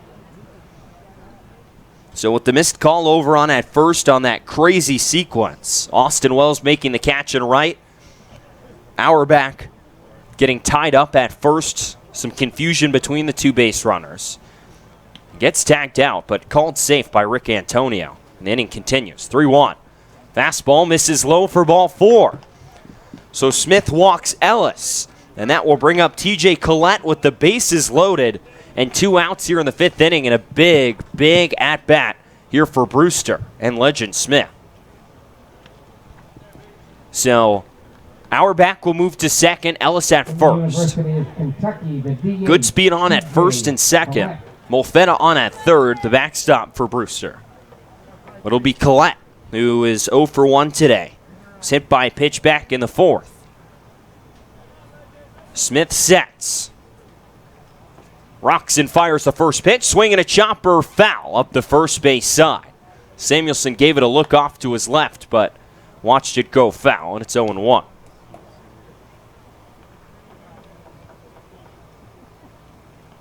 Smith struck out the first batter of this 5th inning, Jesse Franklin looking, but then allowed a pair of back-to-back singles. And then that crazy play in right field, followed by a walk to Duke Ellis. Has loaded the bases, 0-1. Breaking ball, swing and a pop-up. Foul territory, third base side, and it will drift foul and out of play. Trickles down through the trees, about 20 or so feet behind the dugout. And the count will go to 0-2. Wouldn't be shocked if we see that breaking ball again down and outside. Cardenas, a good defensive catcher. Did not commit a single error all season at USC, or at UCLA Park. No balls and 2 strikes to Collett.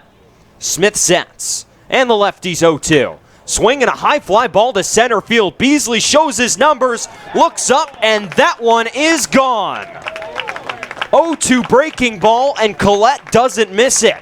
He hammers a no-doubt grand slam to straightaway center field to put the Whitecaps from down 2 to up 2. It's 5-3 here in the top of the 5th inning, and that's where that missed call really comes back to bite you if you're Legend Smith. That was a no-doubt shot to center field. The 6th home run of the season for Collett, and the 18th, 19th, 20th, and 21st RBIs. And it looks like that will be it for Smith. We'll step aside. It looks like it'll be Oscar Carvajal in to pitch for YD. Whitecaps with a grand slam up 5-3 here in the top of the 5th inning here on the Cape Cod Baseball League Network.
Back here at Red Wilson Field, it's now 5-3, Brewster over YD.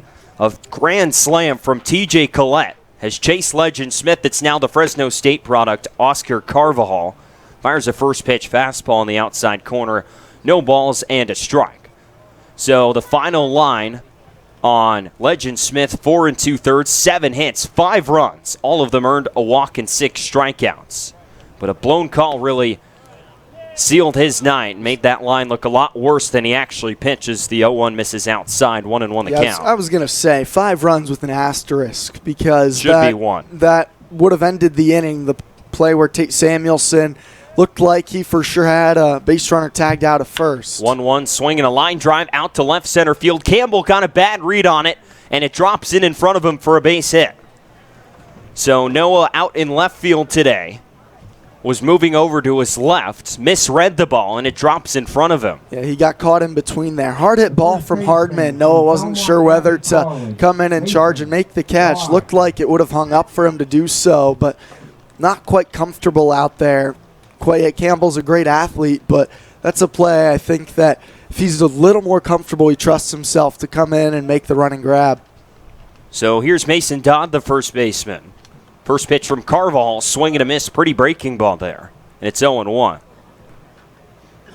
So Carvajal, the sophomore out of Fresno State this summer, has 6.23 ERA. This is going to be his 5th appearance, a 2-0 record, and 4 1/3 innings. He's struck out 5 and yet to walk a batter. 0-1. Breaking ball again, and another swing and miss from Dodd, and it's 0-2. Temperature has cooled off a little bit here since first pitch. BP was actually pushed back today to 330. And in fact, the commissioner of the Cape Cod League said no batting practice. It was too hot. Heat index at 106. 0-2. Strike 3 called on the outside corner, and Don can't believe it. So strike 3, and Carvajal will get out of this 5th inning. Not before a massive grand slam from TJ Collett puts Brewster from down 2 to up 2 here in the heading to the bottom of the 5th inning. We'll step aside. It's 5-3. Brewster leads over YD.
Bottom of the 5th inning here from Red Wilson Field. It's the Whitecaps 5 and the Red Sox 3. TJ Matthewson now joined alongside a special guest, left-handed hurler for YD out of USC. John Beller joins us on the broadcast here in the bottom of the 5th inning, making, well, his broadcast debut here on Cape Cod. John, welcome. Glad to have you on. Thank you for having me, TJ. I'm excited to be up here, and, it's a different angle, that's for sure. It is, absolutely. Wyatt Young will lead it off. Top 3 in the YD order set to come to the plate, Young, Beasley, and Wells. And Young watches the first pitch miss outside. So you're off today. So correct. What does a Cape League pitcher do on an off day? So kind of as the 1-0 misses outside. It's 2-0. For me today, like on the off day that I'm on, it was a scheduled bullpen day. So kind of just running through the schedule. We had BP, and then I kind of just ran out of shagging. In the first group, went and did my stretch routine. Played catch with our pitching coach, Christian Wonders, and then threw my bullpen right at the end of batting practice. And we kind of just do that because, we're lucky enough to have a bullpen catcher out here. And so it doesn't have to take away from any of the hitters. The catchers don't have to miss any of their groups. But, I went down through a bullpen, 25 pitches. Was able to get my work in for my next start, which is supposed to be Tuesday out in Dunkin' Donuts Park in Connecticut. Oh, yeah, that's going to be a fun one. 1-2 pitch to Young, popped into left field, and Brett Auerbach will circle underneath it and make the catch for out number 1. I'm excited for that. Second year, I get to go to the park. It's beautiful. Absolutely. Yeah, I'm sure you are. It's a long day, but it's a lot of fun. Absolutely. And I'm hoping the weather's going to be nice. It's been scorching today. Yeah. I was about to ask you.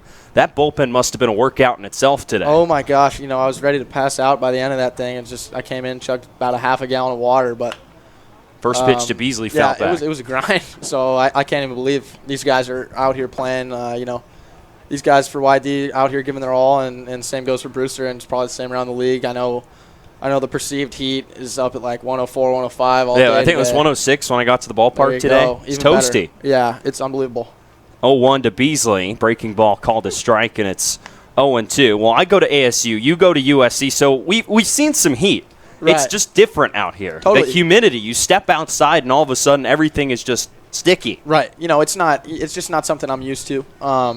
Picking up the baseball and it's slipping out of my hands. Like, I'm not a guy who usually needs to pitch with rosin or I never really use pine tar. But even throwing that bullpen today, the ball's slipping out of my hand all over the place the first 3 pitches. So I had to start pounding the rosin on there just to kind of get a feel for the ball again. So it really is interesting, and I know there's a lot of guys out here who aren't used to this. So it's kind of a cool little weather shock, and I'm sure people who are out here, there's a lot of important eyes out here watching, and so I'm sure scouts are enjoying being able to see guys facing some adversity like this, whether it's the weather or playing several thousand miles away from home, like a guy like myself or whatever.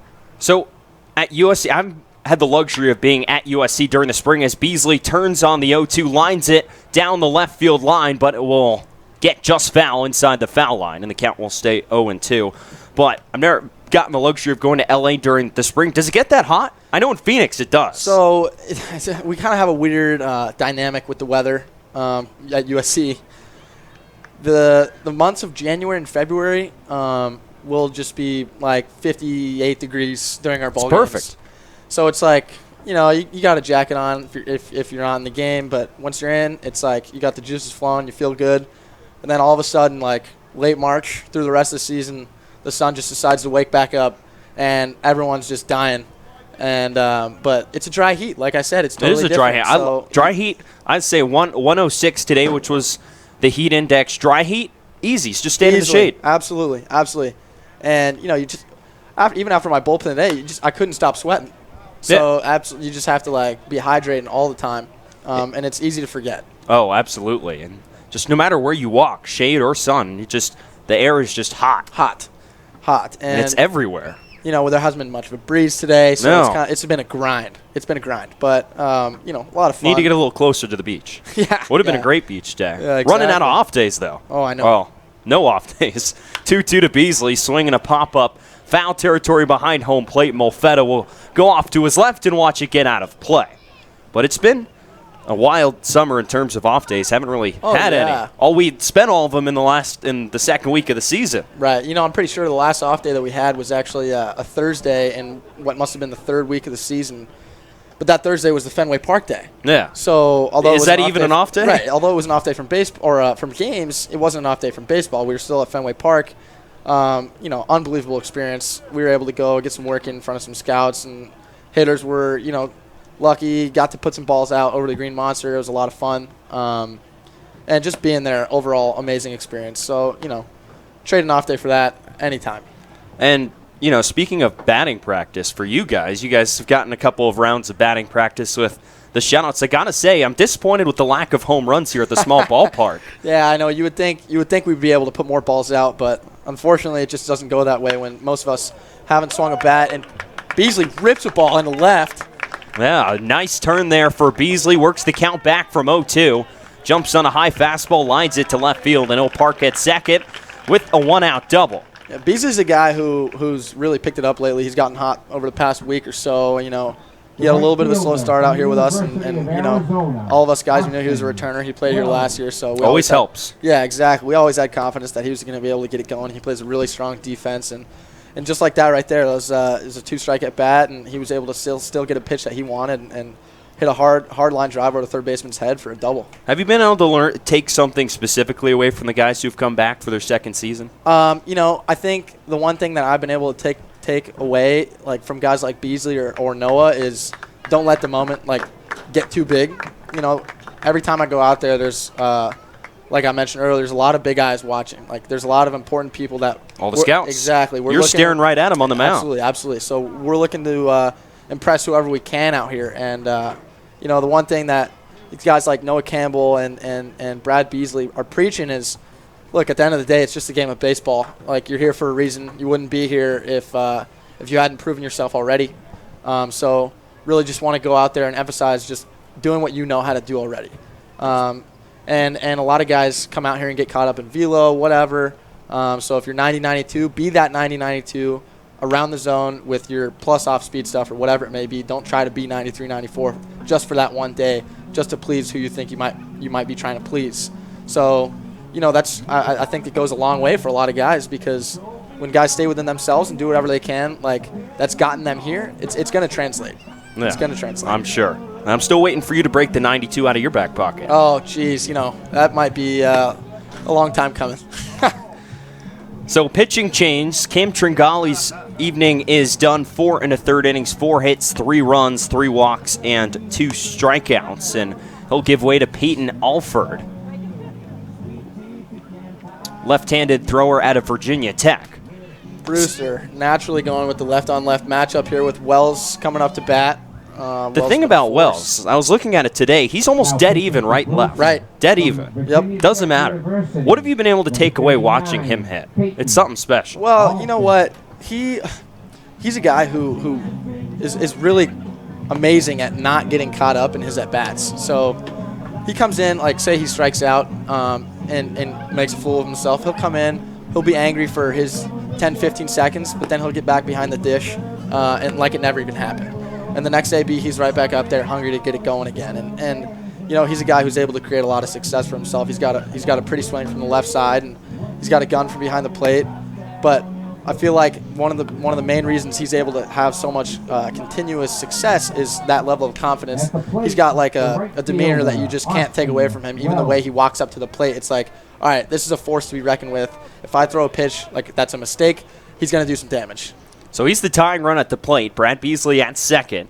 He's got tied for the second in the Cape League lead, 7 home runs. Oh, one decided not to participate in the home run hitting contest tomorrow at Eldridge Park.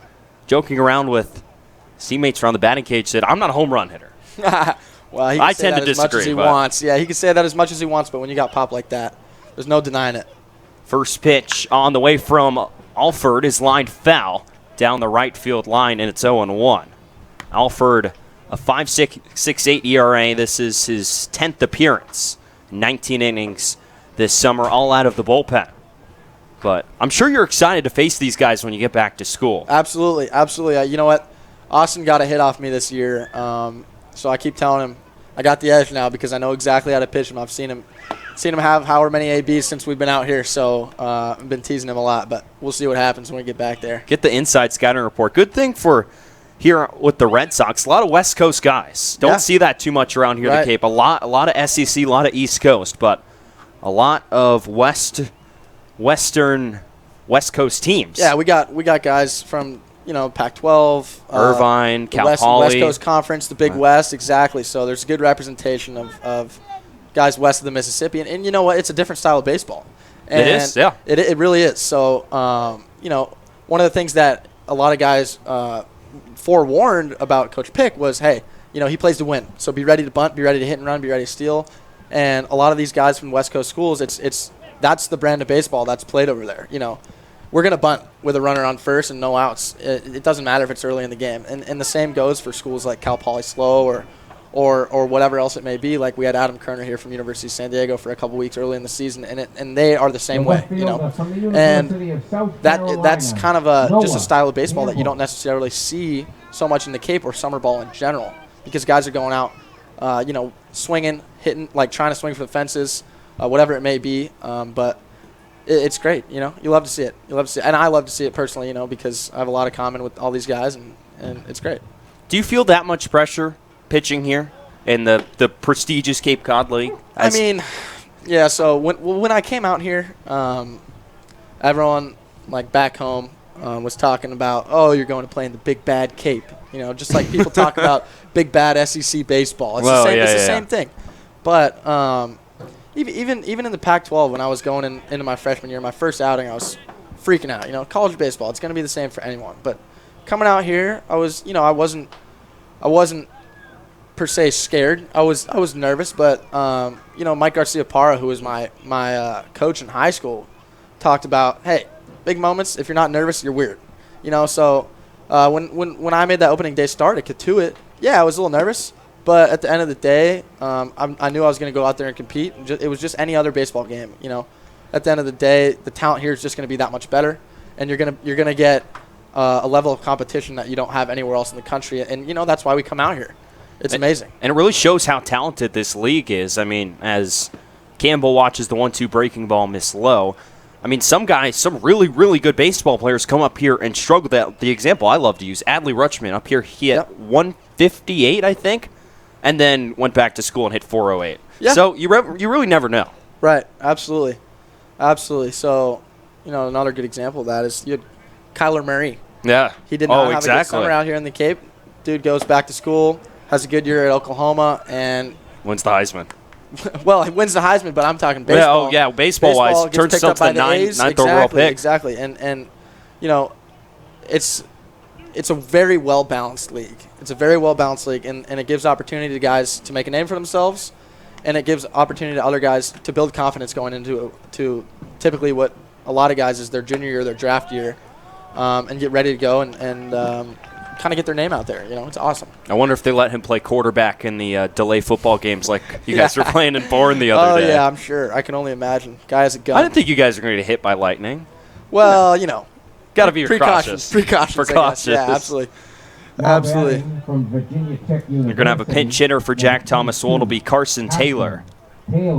Out of Virginia Tech will face his teammate here against Alford, who walks Campbell with 2 outs. Now runners on at first and second for the switch hitting Taylor, who will bat right-handed. So Taylor bats here in the 5th. Red Sox still trailing by 2. TJ Mathewson joined alongside by John Beller, left-handed thrower out of USC. First pitch, breaking ball called a strike.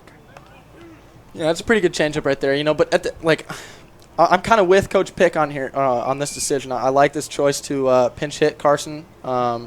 Jack Thomas is a big right-handed hitting bat. So, left-handed hitting bat that hits right-handed pitching very well. So this will be an interesting at-bat, see how it plays out.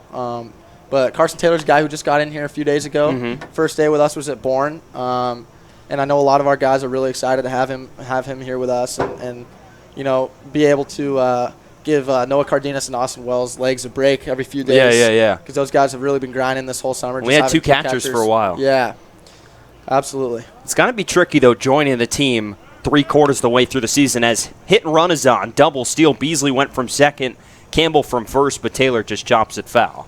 But it's got to be really tricky. For you, opening day starter, you've been literally here since the beginning. Right.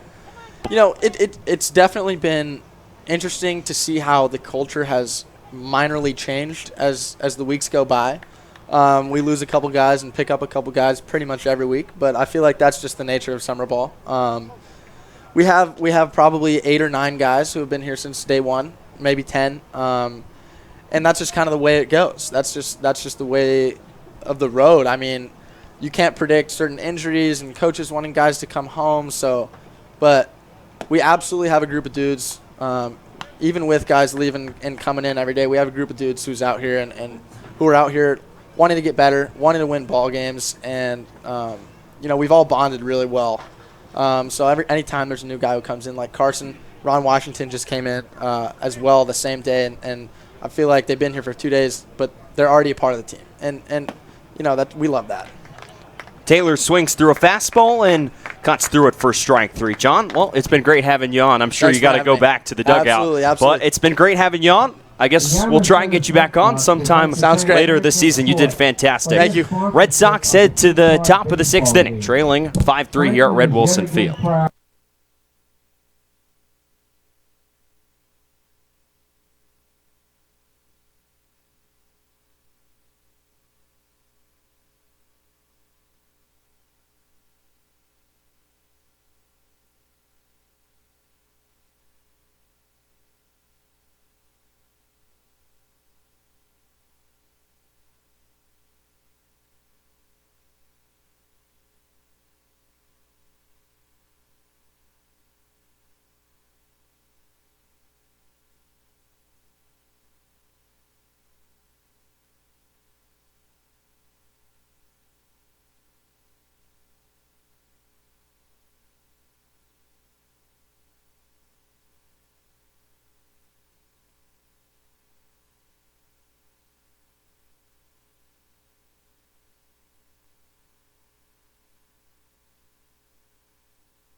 Top of the 6th inning here from Red Wilson Field. It's the Whitecaps 5 and the YD Red Sox 3 in South Yarmouth. TJ Mathewson now again joined back alongside Brian McLaughlin. Great to have John Beller on in the bottom of the 5th inning.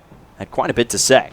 First pitch from Oscar Carvajal came in relief of Legend Smith in the top half of the 5th inning before serving up the grand slam to TJ Collett.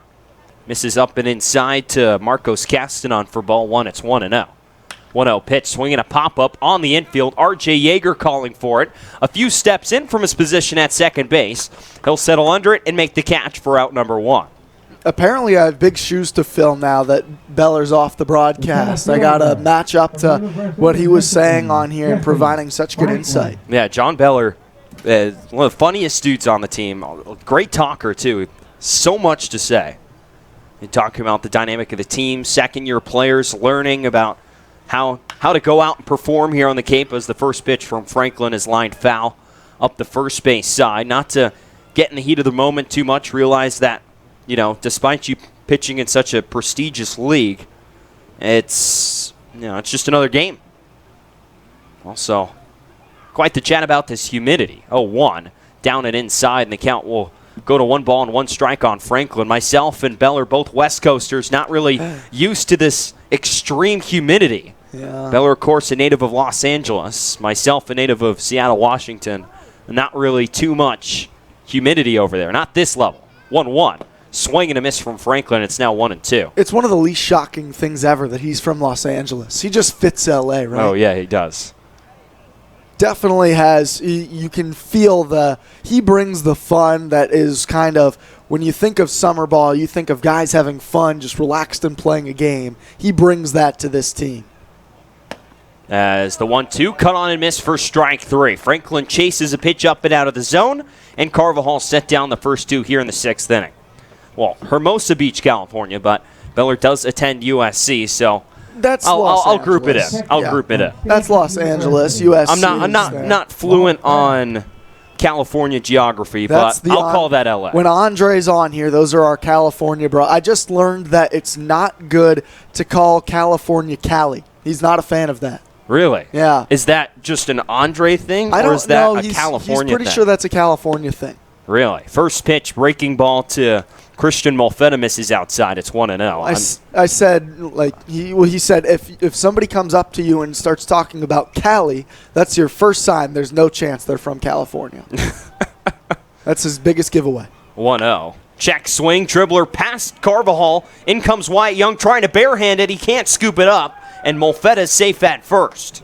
A check swing dribbler that gets past Oscar Carvajal. Off to his right, dribble towards Wyatt Young at short. And the freshman out of Pepperdine couldn't barehand it and make the play. And it'll be an infield single for Molfetta.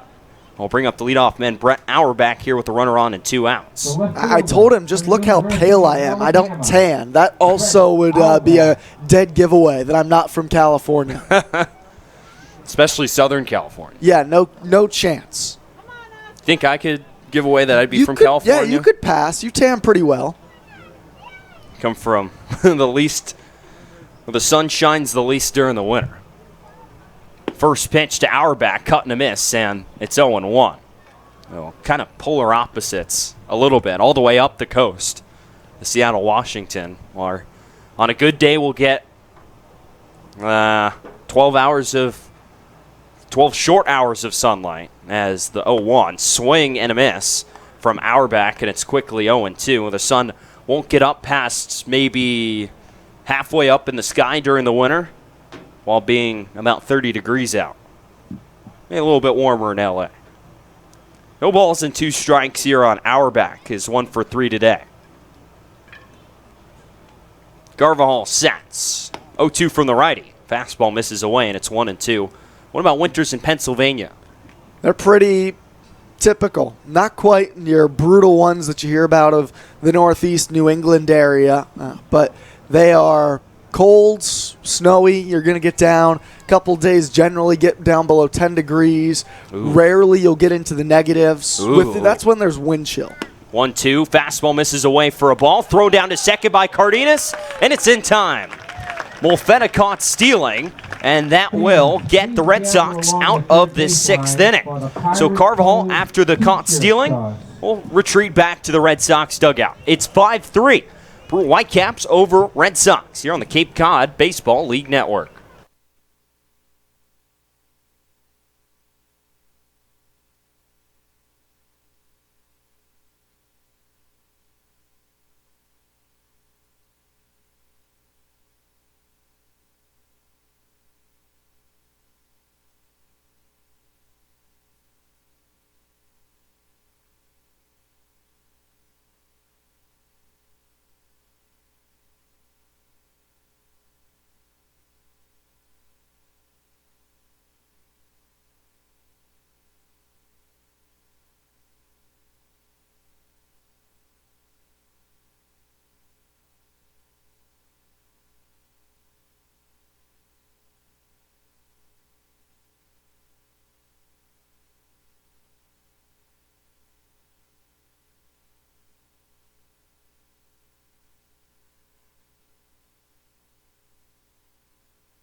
Riley King set to lead it off for the Red Sox here in the bottom half of the 6th inning. They trail 6-3 here at Red Wilson Field.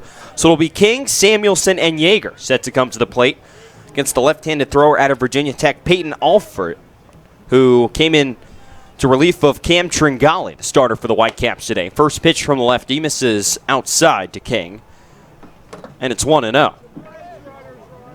So King, who mashes left-handers, over 400 against lefty throwers. 1-0, swinging, it's fouled back, and it's 1-1. I noted this earlier in the game, but King hits 455 versus left-handed hurlers this summer.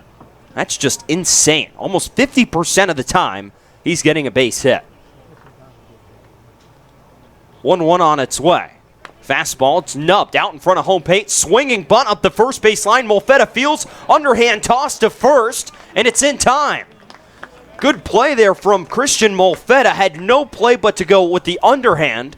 All of his momentum was going towards first, help speed up the ball and get it there in time to retire Riley King. Samuelson. Really athletic play by Molfetta, following King up the line, and then an acrobatic flip to get King. That's a great job by the catcher from Brewster. So here's Samuelson, the first baseman, 0 for 2. Tate's made a couple of nice defensive plays today. Hit the ball hard his last time up. First pitch misses inside, and it's 1-0. But unfortunate one hopper right to Gage Workman at short, who would toss him out at first. 1-0 on its way. This is down low, and it's now 2-0 on Samuelson. Should get a good pitch to hit here. Alford has struggled a bit with the command this summer. 11 walks in 19 innings. 2-0, grounded right side into right field for a base hit. So Samuelson goes the other way, finds the open part of the infield with Marcos Castanon shaded up the middle, and he's on first with a one-out base knock for R.J. Yeager. Yeager hitting 186 this summer. Has reached base both times on a hit by pitch and a single.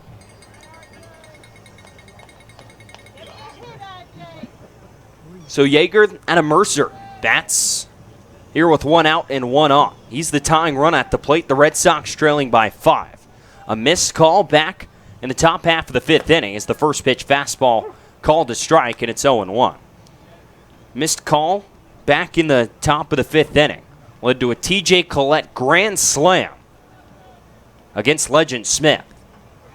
Would put the pin on what was otherwise a fantastic outing for Smith. 0-1, misses inside, gets past Molfetta. Samuelson will scoot down to second. He'll take a turn and stop right there. A wild pitch from Alford will put a runner now in scoring position for Yeager at just 1 out. Sun creeping down behind DY High School off to our left. Sunset set for around 8:10, about an hour and 10 minutes from now.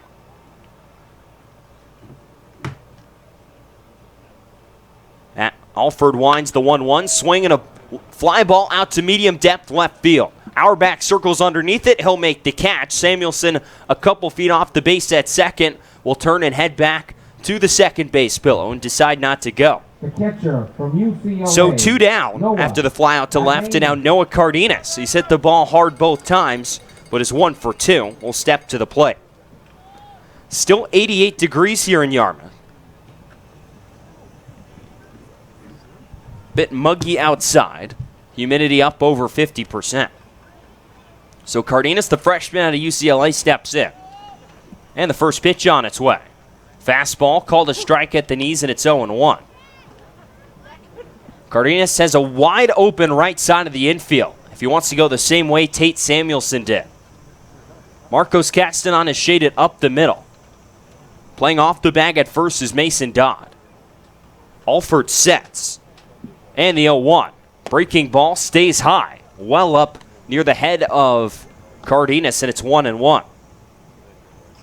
Red Sox have had copious amounts of scoring opportunities, but have just been able to come through once with a 3 RBI triple from Wyatt Young in the second inning. That was, at the time, a 2-run lead.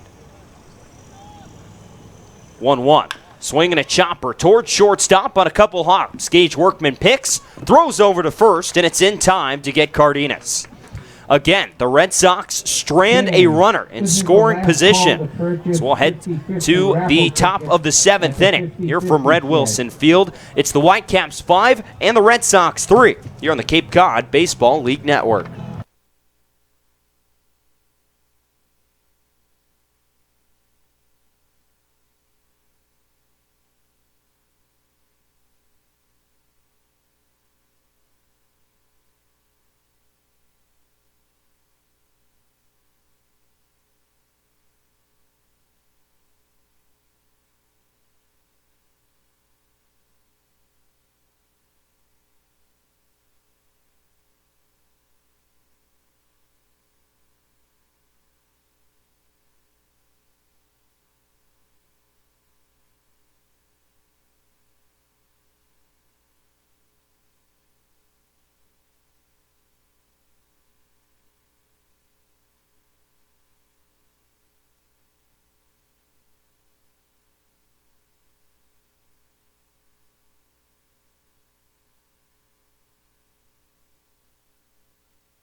Top of the 7th inning here from Red Wilson Field. It's Brewster 5 and YD3 here on the Cape Cod Baseball League Network. TJ Mathewson and Brian McLaughlin here with you. Oscar Carvajal still out on the bump, facing Brett Auerbach, who was at the plate when Christian Molfetta was caught stealing to end the 6th inning. First pitch bounces in off the pads of Noah Cardenas. It's 0-1. So Auerbach will get a fresh count. Batting here in the top of the 7th inning, his Whitecaps leading by 2 runs. 1-0 on its way from Carvajal. Breaking ball misses down low, and it's now 2 balls and no strikes.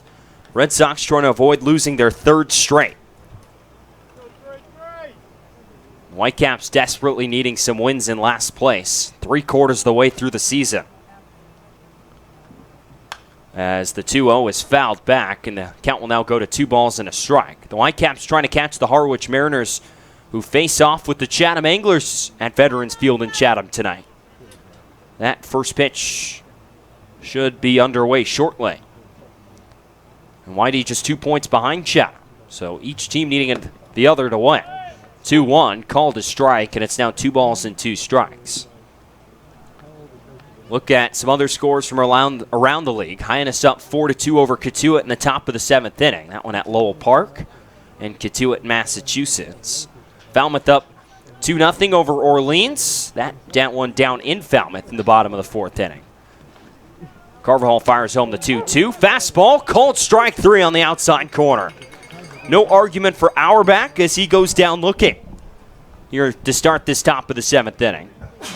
And now the shortstop, Gage Workman, who will turn around and bat left-handed now with the left-hander Legend Smith out of the game and Oscar Carvajal in. So Workman, as a right-handed hitter, was 1 for 3 today with an RBI single. Now bat left-handed for the first time.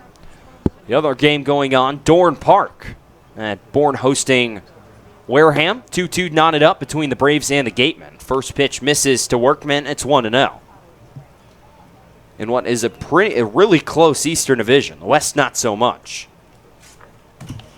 West is just about where the seeding will be.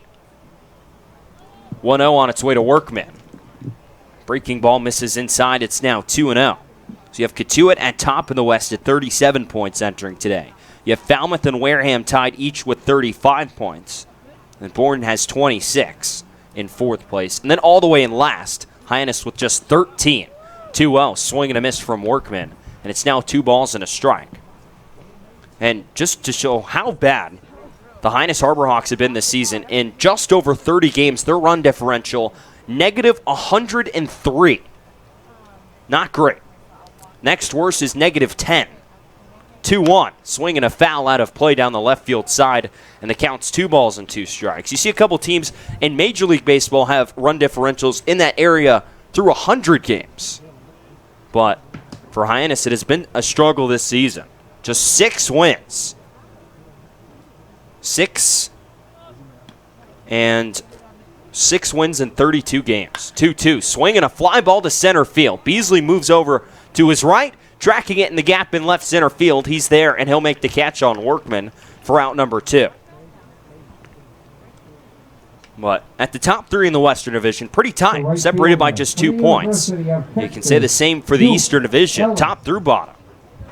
I mean, 11 points separates top to bottom with Chatham, and if Harwich can beat Chatham tonight, then it would be less than 10 points, just 9 separating top to bottom in the Eastern Division.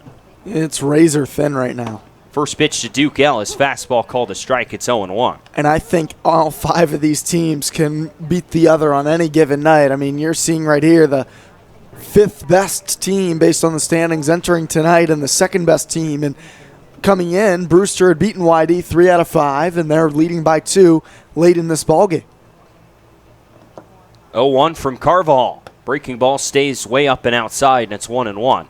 These big hitters in this Brewster lineup have punished the YD pitching staff.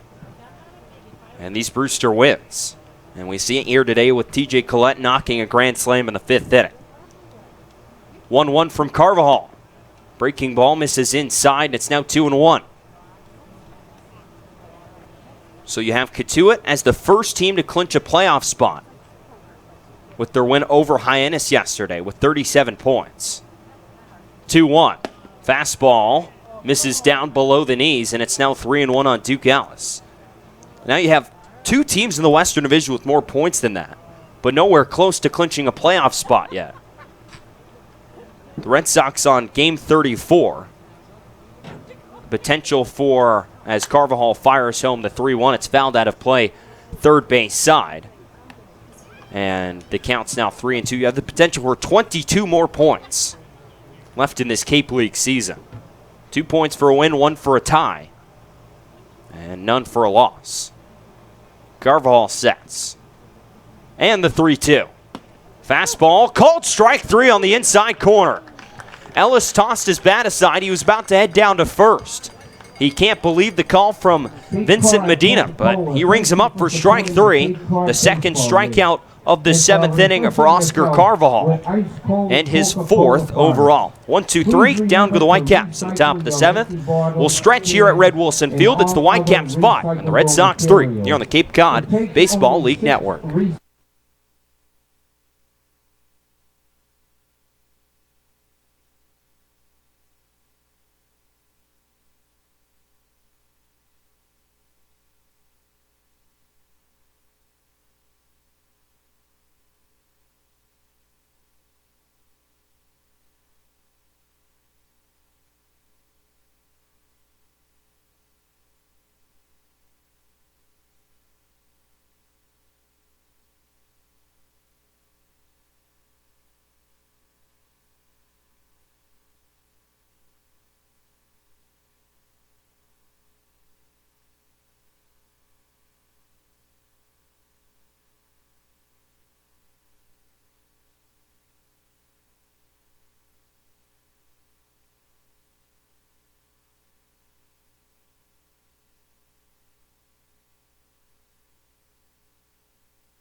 Bottom of the 7th, back at Red Wilson Field. It is 5-3. The Whitecaps lead the Red Sox on the backs of a grand slam from T.J. Collett in the 5th inning.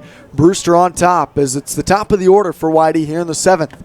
First pitch to Wyatt Young, swinging a foul tip back into the glove of Molfetta for strike 1. Peyton Alford still out on the mound from Virginia Tech. Out of Powell, Tennessee. The lefty from the windup, the 0-1. Breaking ball, called strike right in there to Wyatt Young, and it's 0-2. Young has the big hit so far for the Red Sox, driving in all 3 runs today on a loud triple to right field. The 0-2. Fastball misses just up and away to the lefty, a ball and 2 strikes.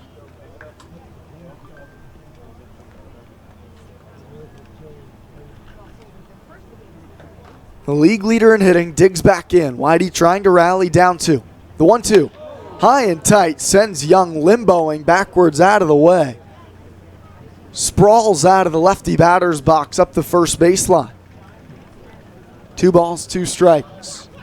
If you've been following any MLB baseball today, Luke Voigt of the Yankees took a fastball off the chin.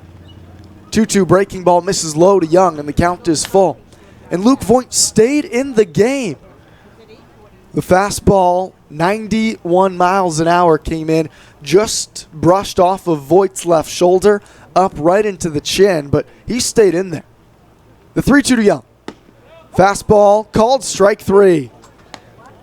Just catches a piece of the outside corner. It's been a big strike zone today. And Young goes down looking for the first out here in the 7th. He was ready to head down to first, but Vincent Medina not so fast on the strike 3 call. And 1 down now for Brad Beasley. Beasley's 1 for 3 today. He doubled in the 5th and was stranded on second. First pitch to him from Alford. Misses just low for ball 1. It was Beasley's double that ended the day for the starter Cam Tringali on the mound. At the stand. Lefty on the mound, righty at the plate. 1-0 to Beasley. Fastball called strike on the outer portion of the strike zone. 1-1. Beasley hitting just a notch below 300 over his last 7 games. Here's the 1-1 pitch. Hit sharply foul up the right field line, out of play. A ball and 2 strikes. Beasley launched a mammoth solo home run last night in YD's tough loss to the Harwich Mariners 8-4. His second long ball of the season. Here's the 1-2. Fastball right down the middle, called strike 3. Maybe on the inner portion of the plate. Beasley, the second Red Sox to go down looking in the inning. Both him and Young head back to the dugout carrying backwards Ks, and that's 2 down for Austin Wells. 5-3, Brewster leads at bottom of the 7th. Brewster, one of the coldest teams here in the Cape League. First pitch to Wells. Misses just away to the lefty. Brewster in the month of July is 6-10. That's only better than the Hyannis Harbor Hawks, who are by far worst in the league. 1-0. Swing and a miss from Wells. A ball and a strike. Let's cause Brewster to slip from solidly in 4th place into the basement of the Eastern Division and on the outside looking in at the playoff picture. Here's the 1-1. Wells drives it deep in the air to right field. Going back on it, Duke Ellis. He's going to settle underneath it and make the catch. Wells did not get all of it and makes a loud third out to end the 7th for the Red Sox. 5-3, Brewster through 7 here in South Yarmouth. This is Red Sox baseball on the Cape Cod Baseball League Network.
Top of the 8th inning, 5-3 YD, still 2 back of Brewster. First pitch of the frame, swing and a miss to TJ Collett.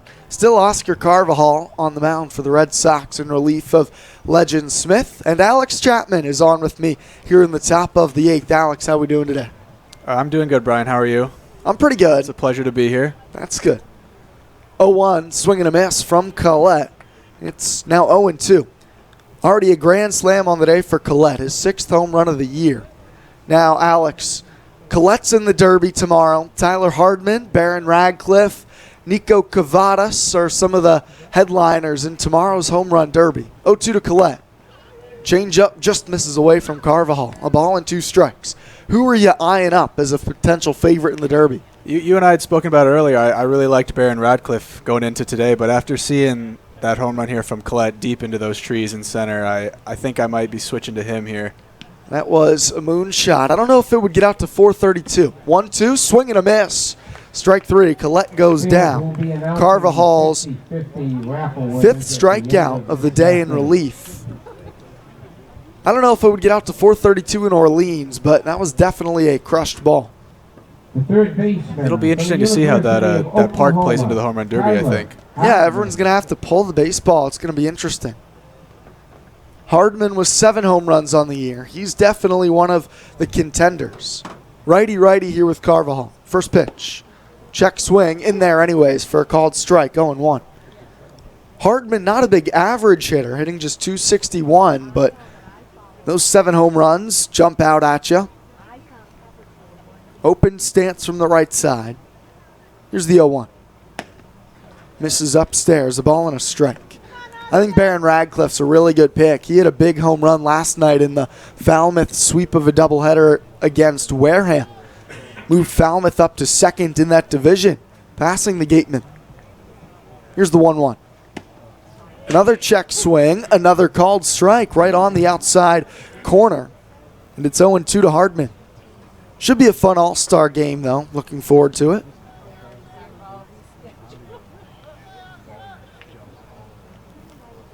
Base is clear, 1 down, top of the 8th. Here's the 1-2. Swing and a miss, second strikeout of the inning from Carvajal. He might have been an all-star if he'd been around a bit longer for the Red Sox. He's really impressive now into his 3rd inning out of the bullpen for YD today. He's been impressive today, Brian. We've seen his stuff. He's up to 92 on the gun today. The changeup's working up into the low 80s. He's really confusing hitters out here, and we've seen it with all these strikeouts. Soon as we start talking about him, Pick's headed out to the mound. I think Carvajal might be at his pitch count limit. And it's a move to the bullpen. Cullen Kafka was warming. Looks like it will be the Oregon Duck coming in for the Red Sox. 2 down, top of the 8th, 5-3. Brewster leads it. We'll step aside and be right back here on the Cape Cod Baseball League Network.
Back here in the top of the 8th inning. 2 down for Mason Dodd at the plate. Cullen Kafka, 6'4", 212 from Oregon on the mound. First pitch, grounder through the left side, a base hit. Shift was on. That's right where Wyatt Young would have been positioned. Big turnaround first from Dodd, but he backtracks to the first base bag, and it's a 2-out single. Leadoff man aboard against Cullen Kafka. Second baseman from the University 2 down now for Marcos California, Santa Castanon. Barbara, Marcos. Bit of an interesting move there from Pick, going away from Carvajal to Kafka. But last time out, Kafka was pretty solid. 3 innings pitched, allowed a couple of earned runs.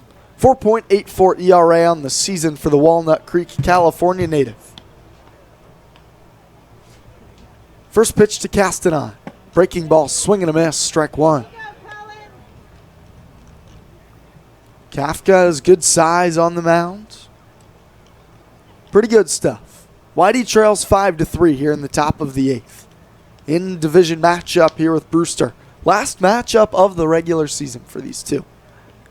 0-1. Softly hit bouncer. Wyatt Young charging. Flip to second base, and they get the easy route. Mason Dodd is forced out at second on the flip from Young to Yeager. Whitey works around a 2-out single from Dodd, and they will come to bat in the bottom of the 8th. It's Campbell, Wolden, King coming up next here on the Cape Cod Baseball League Network. 6.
Bottom of the 8th inning, Noah Campbell set to lead off for the Red Sox.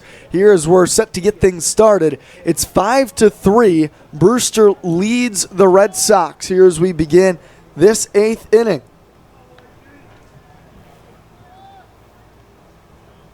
First pitch to Campbell, bounced up the middle. Backhanded, sliding stop by Castanen. Throw to first in time. What a play by the second baseman, Marcos Castanen. Great sliding stop into the outfield grass and chucked the throw to first to beat Noah Campbell for the first out here in the 8th. Now Pick thought that play was pretty close over there at first, and Pick's now going to go talk to Curcio over at first.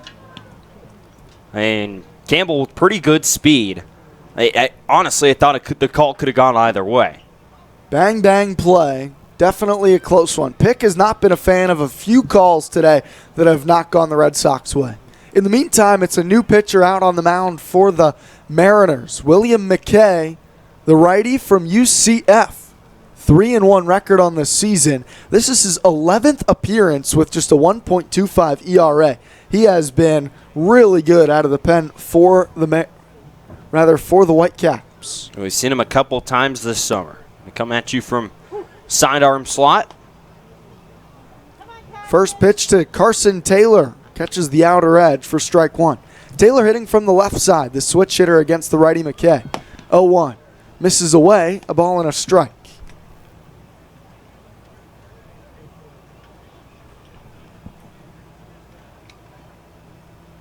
5-3 Brewster, the 1-1. High chopper, again up the middle, slowly. This time the shortstop Workman, off balance throw, and plenty of time to get Carson Taylor. 2 ground outs for YD so far in the 8th, trailing by 2, in danger of dropping their 3rd straight ball game. 2 up, 2 down, and that brings up Riley King.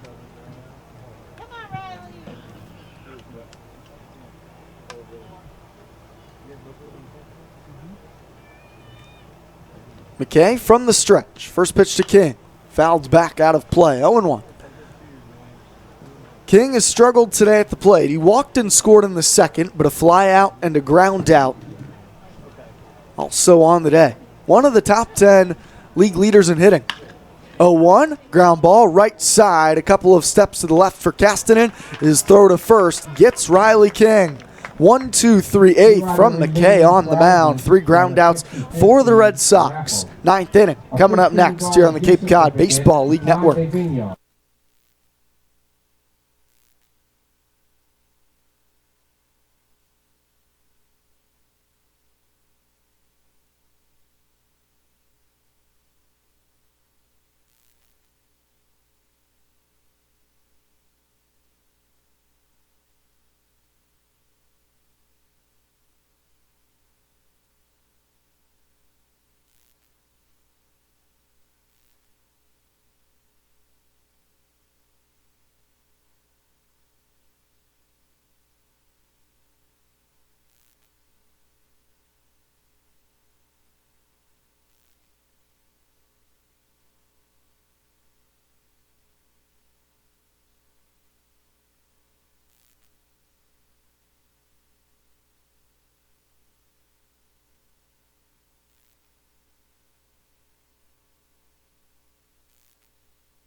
Top of the ninth, it's Taylor Dollard out of the pen looking to keep this at a 2-run deficit for the Red Sox. They trail Brewster 5-3 as we begin the ninth inning. Jesse Franklin, the first batter, swing and a miss. Strike one on the first pitch on the evening for Taylor Dollard. Franklin, Molfetta, and Auerbach due up for the Whitecaps. Sun is setting here at Red Wilson Field. Should be able to squeeze the ninth in, I think. 0-1. Franklin hits it in the air, shallow left field. Shift was on. Riley King, the third baseman, backpedaling, and he makes the catch. A nice catch by Riley King. Turned and ran over his shoulder, then pivoted and made a nice backpedaling catch for the first out of the ninth. Just showing good range there going back to his left. It's always a tricky play when the infielder has to go out onto the outfield grass to make a catch over his shoulder. But King makes it look easy right there for the first out. Dollard comes in with a 1-1 record, 1.97 ERA on the season. This is his 10th appearance. He has 5 saves. Really only one bad outing. He's only given up runs in one outing on the mound. First pitch to Christian Molfetta. Hit in the air to right. Austin Wells moving in and to his right into the gap, and he makes the catch. 2 quick outs from Dollard on the mound. The left fielder from the University 5-3, of Brewster Alabama. leads. Top of their lineup up. And now Brett Auerbach. The more I look at...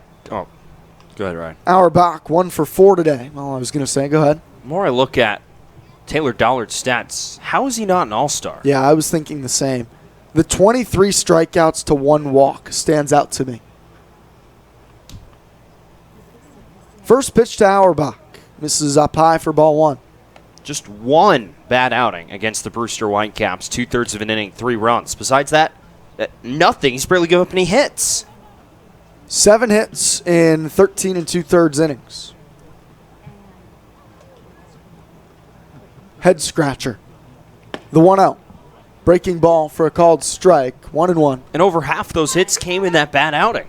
Yeah. So in the 8 games and 13 other innings, he's given up 3 hits. And struck out 22. I know you can't eliminate it, but if you could eliminate that, Dollard might be the best pitcher in this league. 1-1, misses down and inside, 2 balls and a strike. You take out his 2/3 of an inning against Brewster. Brewster scored 3 against him on the July 10th victory for the Whitecaps, 7-4. You take out those 2/3 of an inning and 3 runs. He's 1-0, a 0 ERA. 2-1, swing and a miss from Auerbach. It's 2 balls and 2 strikes. 13 innings on the mound. He would have no walks, still 23 strikeouts. I mean, that would be unequivocally the best pitcher in the league. And even still, I think he was one of the biggest all-star snubs. The 2-2 from Dollard. Curveball, called strike 3, right on the inside corner. Nice and easy. Dollard gets the Whitecaps in order. He and Auerbach exchanging some words here as this inning comes to a close. Dollard got Auerbach easily as Auerbach frustrated back to the dugout. 5-3 Whitecaps. It's comeback time for YD if they have one in them. Bottom of the ninth. Coming up next here on the Cape Cod Baseball League Network.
Bottom of the 9th inning. Last chance for the YD Red Sox tonight against Brewster. William McKay, still the pitcher for the Whitecaps. The righty side armor. First pitch to Tate Samuelson is chopped foul for strike one. 5-3, Brewster over YD, looking to improve to 4-2 against the Red Sox this season. McKay works quickly. 0-1 to Samuelson. Misses inside. A ball and a strike. Samuelson's 1 for 3 today. His one hit a single in the 6th. He was stranded on second. The 1-1. Hard bouncer, one hop at the third baseman Hardman. A crow hop and a throw to first retires Samuelson for the first out here in the 9th. McKay has been really good out of the bullpen. Just one save on the season. This would be his second if he can close things out here for the Whitecaps. Number 10. One down, and it's a pinch hitter for the Red Sox. Eric Tolman, the power-hitting lefty from Arizona State, the two-way player, will bat for YD here in the bottom of the 9th.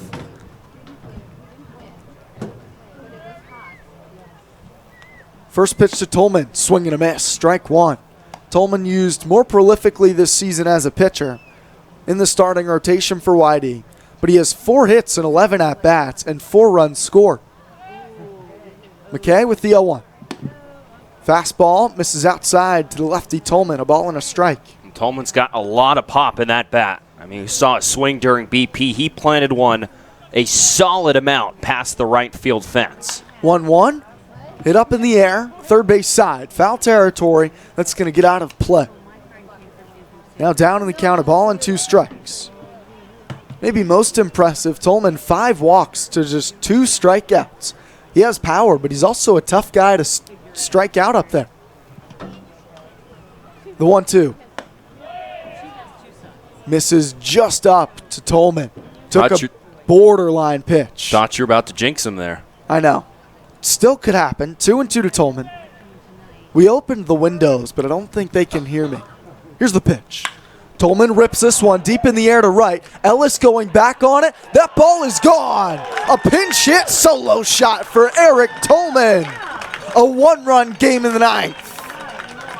No jinx there, TJ. No, we were just talking about that pop, and you see it. Didn't even get it that high into the air, but hit that one so hard that it just kept going and just got over that right field fence. He's been the go-to pinch hitting option for YD off the bench this season. His second long ball of the year. One down and a 1-run game. Noah Cardenas at the plate for the Red Sox. If he can get on, YD's in business. Top of the lineup, looming. First pitch, bounced foul from Cardenas, 0-1.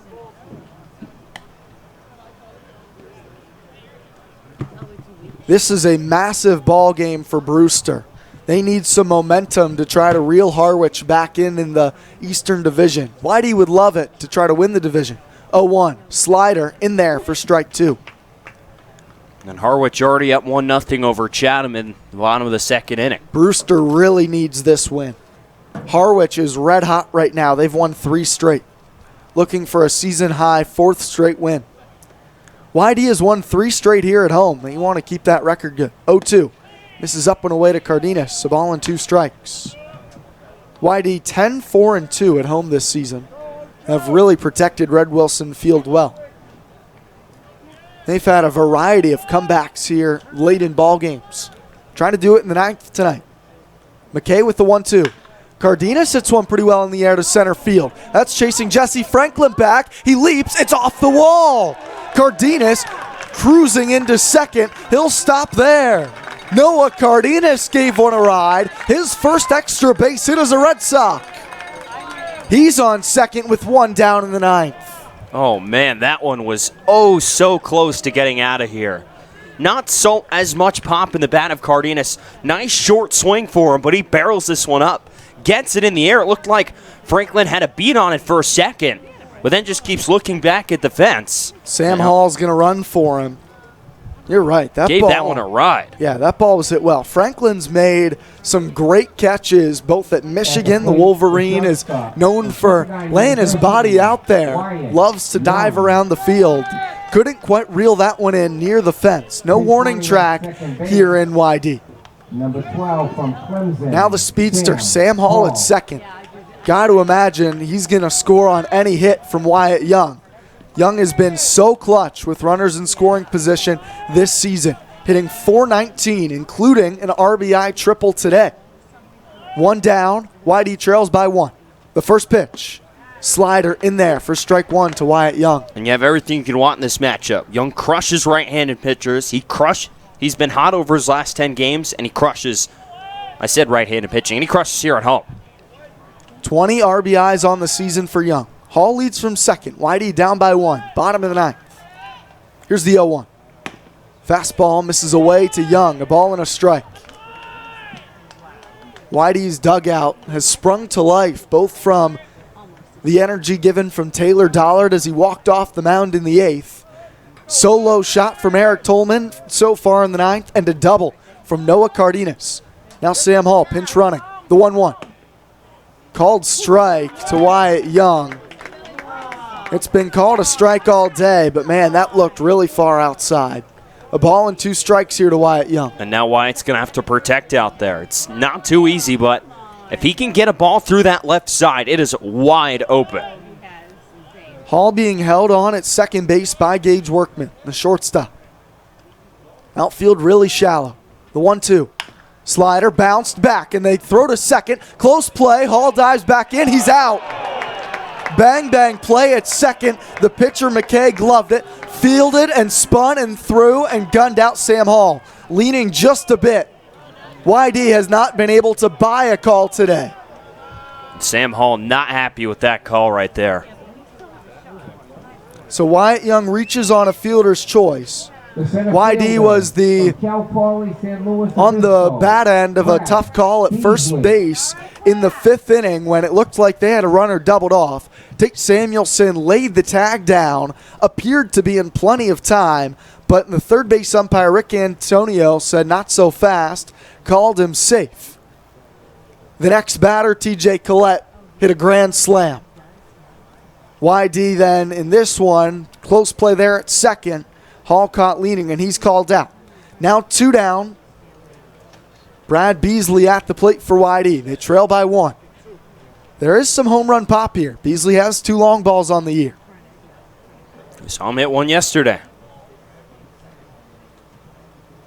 A towering shot to left field, no doubt about it. At a big ballpark at White House Field.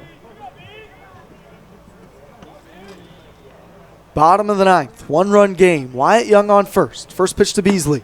Fastball poured in for strike 1.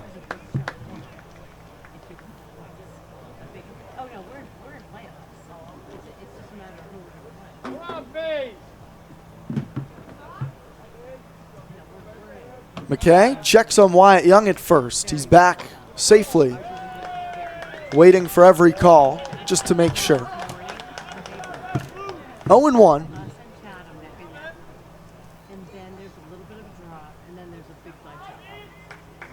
Beasley's been red hot at the plate. The pitch. Fastball misses down and in. A ball and a strike. I hate to harp on the close calls and the umpires, but there's just been a couple really blatant ones today that have not gone the Red Sox way. And they've provided major impacts in this game. Otherwise, we would not talk about it. Here's the 1-1. Fouled off and out of play by Beasley. A ball and 2 strikes. I mean, one call almost singly responsible for 4 Brewster runs. Yeah, that call in the 5th inning, it looms the largest because that would have been the 3rd out of the frame. And Whitey was headed off the field. It was that clear. You always say, like, well, Legend Smith could have got Collett out. Well, he shouldn't have ever had to face Collett in that situation. A ball and 2 strikes to Beasley. Whitey down to their final strike. The pitch. Slider. Misses. Just down low. That's been called a strike today. 2 balls and 2 strikes. Really nice pitch. That's a pitcher's pitch by McKay on the mound. Absolutely. Can't go wrong with it. Had Beasley flinch a little bit. Borderline pitch called for ball 2. 2 balls, 2 strikes. The pitch. Another slider. Nubbs, tough play. First base side. Castanen charges. Backhand throw. Not in time. Beasley's safe at first. A head-first dive and a cloud of dust. Beasley beats it, and Austin Wells to the plate with 2 down. Well, McKay goes right back with the same pitch. Tries to get that breaking ball that starts at Beasley's hip, goes back to the inside corner on him again. Beasley a little out in front of it, nubs it right off the end of the bat, but the second baseman Caston is playing so deep up the middle that he had to range a long way to get that one, and Beasley, with really good speed, able to beat it out. In there with the head first dive, and now your best hitter at the plate, hoping bring home the win for YD. 5-4. First pitch to Wells. Fouls it away to the left side, 0-1. YD trails by 1. They've scored once already here in the bottom of the ninth. A Tolman solo pinch hit home run. Wyatt Young on second, Brad Beasley on first. Wells is 0 for 3 today. The lefty from Arizona. He does have a walk.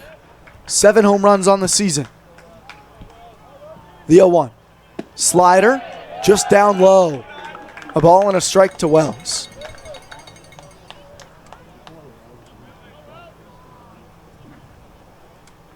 Brewster, a team nearing desperation. They need every win they can get at this point. YD looking to rip their hearts out tonight. A ball and a strike to Wells. The pitch. Bounced through the left side. That's a base hit. Wyatt Young's rounding third. Here comes the throw from Auerbach to the plate. Caught the slide. He's safe. Wyatt Young under the tag. Everybody moves up. Wells to second. Beasley to third. The ball beat Wyatt Young to the plate, but a great slide by Wyatt Young under the tag of Molfetta. Oh my. I mean, it's a close play. The ball does clearly beat Wyatt Young. Clearly. If he doesn't have that slide that he has right there, he is out by quite a bit. But it looked like he got under the tag. It was really close. Molfetta did his best to get that tag down on him, but Young slid away from him on the fair territory side of home plate and just got under the tag. Man, that slide has tied this game up. What a base knock from Austin Wells. He ends up at second. But more importantly, what a slide from Wyatt Young. And now the winning run just 90 feet away. Controversial calls galore today at YD. Jamie Shevchik, an animated conversation out to talk with home plate umpire Vincent Medina, and they're going to intentionally walk Noah Campbell. He goes to first. Bases loaded, 2 down. Now for Carson Taylor, the newbie, a chance to be the hero. 5-5 here in the bottom of the ninth. And that's just... They might pinch hit for Carson Taylor, or he's going to get a new bat. We'll see who it is. Is that Andrew Eister walking Looks around like in the Andrew dugout? Eister. What a story this would be. Andrew Eister amidst one of the harshest slumps likely of his baseball career. A chance to win it for the Red Sox tonight. YD has tied it here in the ninth. It's an RBI single from Austin Wells. He's on second. Brad Beasley extended the inning on an infield single. He's at third. All of this in the bottom of the ninth. Eric Tolman brought YD a little bit closer with a solo home run. Noah Cardenas a double in the frame as well. Campbell's on first with an intentional walk. The pitcher still McKay. The righty to Eister. The first pitch. Swing and a miss. Strike one.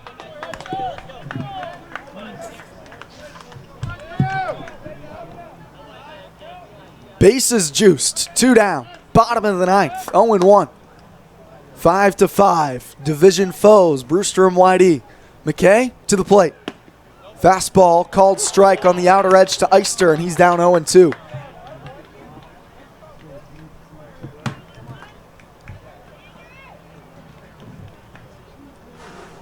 YD has tied it with 2 outs. The winning run, Brad Beasley on third base. McKay from the stretch, sets. The 0-2. Slider fouled back. Eister put a good swing on that slider. Stays alive on the 0-2 foul ball.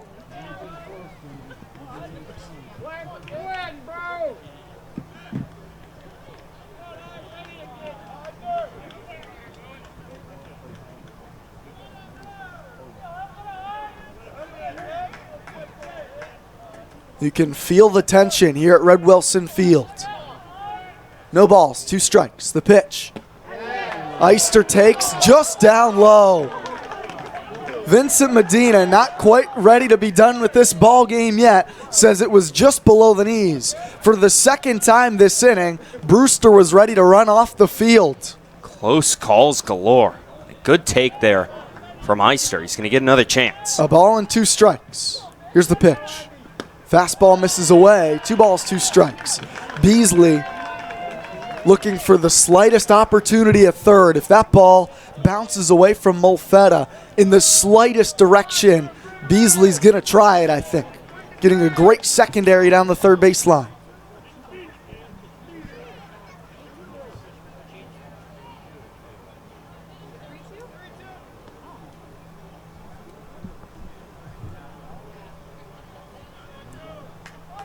Some count confusion. 2 balls and 2 strikes as we have it. The pitch. Eister rips it through the left side. YD's gonna win it. Gets past Hardman. Beasley scores. Andrew Eister, the hero. A walk-off single to left. YD scores 3 in the bottom of the 9th. They walk it off at Red Wilson. Here at Red Wilson. Red Sox 6. Whitecaps 5. What a moment for Andrew Eister. It's been just such a struggle for him these past few weeks. There's just all sorts of things with his swing, but given a chance here, tie ball game, bottom of the 9th inning, winning run 90 feet away. Gets down to 2 strikes, couple of close calls, but he comes through. In the end, a rocket that kicks off the glove of Hardman. And wow, that's got to feel awesome for Andrew Eister. It's been just such a struggle for him. And finally, a moment to celebrate for him. He crushed that baseball too. That was a hard hit ball. No chance for Hardman. Beasley scores the walk-off winner. YD storms from down 2 entering the 9th and ends up winning it. Tolman a solo home run. Young and Beasley score.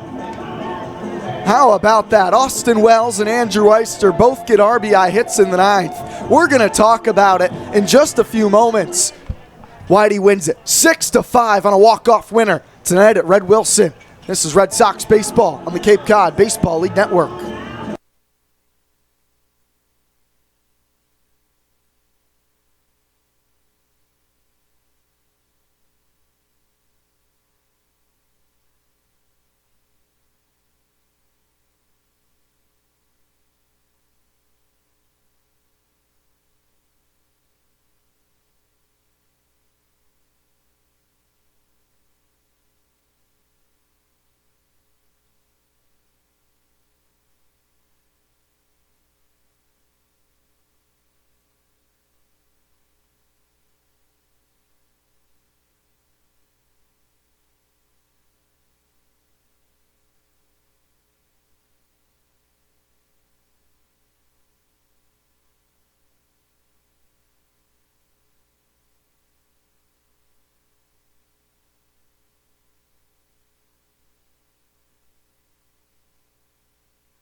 Back here post-game at Red Wilson Field, Brian McLaughlin and TJ Mathewson. YD wins it in walk-off fashion. 6-5 tonight over the Brewster Whitecaps. Andrew Eister smoked a ball past the third baseman Tyler Hardman. TJ, what a moment for YD as we get near the stretch run of this season. This could be a monumental win for this team, it feels like. Yeah, it really could. And just a really, for me, it's a monumental moment for Andrew Eister. Again, Yep. not really struggling to get time in this lineup and times at the plate when, you're out there and struggling. You can't keep getting at bats. But, hey, picks like, here, you have a chance, bases loaded in the ninth inning, go show me something. And, man, does he ever. That rocketed, he hasn't made contact or even barreled balls over the last few weeks, but comes up there in the ninth inning, goes down all the way to 2 strikes, gets a pitch, turns on it on the inside part of the plate, hits a rocket towards Tyler Hardman that he just could not field. And the rest is history. And another win for YD and a great moment for Andrew Eister. We have a replay for you coming up next on YouTube. You can watch and listen. Andrew Eister comes to the plate with the bases loaded, 2 outs, bottom of the ninth. Here's the look.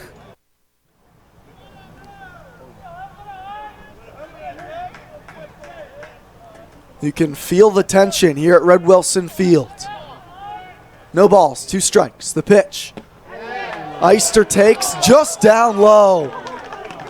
Vincent Medina, not quite ready to be done with this ball game yet, says it was just below the knees. For the second time this inning, Brewster was ready to run off the field. Close calls galore. A good take there from Eister. He's going to get another chance. A ball and 2 strikes. Here's the pitch.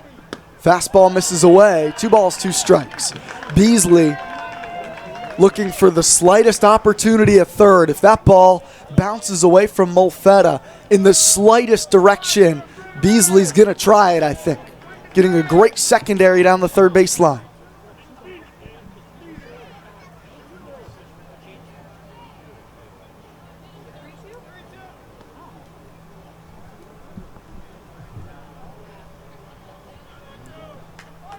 Some count confusion. 2 balls and 2 strikes as we have it.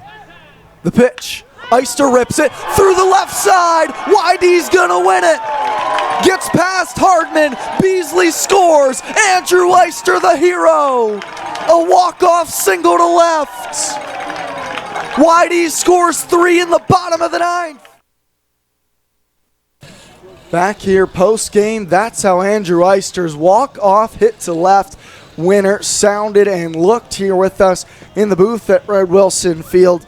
TJ, this offense struggled tonight. They didn't even really have that many opportunities, but then they come in, string hits together in the ninth from the home run by Tolman, a double by Noah Cardenas, Wyatt Young, Brad Beasley, Austin Wells all find their way on, and then the intentional walk to Campbell. This offense put it all together in the ninth inning from top to bottom. Yeah, and they had a couple innings where they really left some runners out there on the base paths, and it's got to be frustrating. They did the same thing yesterday in Harwich.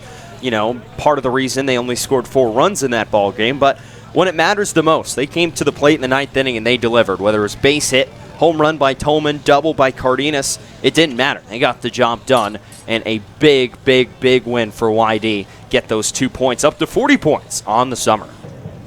YD gets to 40 points. We're going to be scoreboard watching the rest of the evening. Currently, the Harwich Mariners lead the Chatham Anglers 1-0 in the top of the third inning. That's in Chatham. So if Harwich hangs on to beat the Anglers, Harwich is going to be 5 points ahead of Brewster in the bottom of the division, and YD and Chatham will be tied for first in the East. TJ, we've talked about the bullpen struggles a lot this year, but tonight they go 4 1/3 innings in relief for the starter tonight, Legend Smith, who pitched well as well. It's now 3-0, Harwich over Chatham, in fact. Taylor Dollard's going to get the win tonight. He had a perfect inning. And then Oscar Carvajal goes 3 outstanding innings, and Cullen Kafka got an out as well. How about the pitching staff keeping YD in this one? Well, you really got to like it because Legend Smith, his performance tonight was way better than the scorebook said it was. 5 runs that he allowed probably shouldn't have come across. But in the end, it is baseball. Mistakes do happen, and it did. And the bullpen that has struggled a lot this season, able to come in and really shut it down. Only around 3 hits over those final 4 1/3 innings. And, for a bullpen that struggled yesterday, served up the tie last night, 5-run bottom of the 7th. Good to come out here and shut down this high-powered Brewster offense. Final line score for you. YD 6, Brewster 5, 10 hits apiece. The Whitecaps had no errors. They left 3 on base. YD 6 runs on 10 hits, no errors. They left 6 men on base, but Andrew Eister gets it done when it matters most. An RBI walk-off hit. Pinch hit walk-off hit to left field to give YD the 6-5 victory. The game took 2 hours and 50 minutes. Taylor Dollard's going to get the win, improving to 2-1 on the season. William McKay takes the loss. He gave up all 3 runs in the 9th. YD improves to 19-13-2. Brewster falls to 14-18-1. It's the All-Star break in the All-Star game tomorrow in Orleans. Hopefully you can make it there, or you can watch. I believe the Firebirds will have the broadcast for you, and then we're back against Bourne coming up next on Monday. YD wins it, a walk-off from Andrew Eister tonight at Red Wilson Field, 6-5. We'll talk to you on Monday.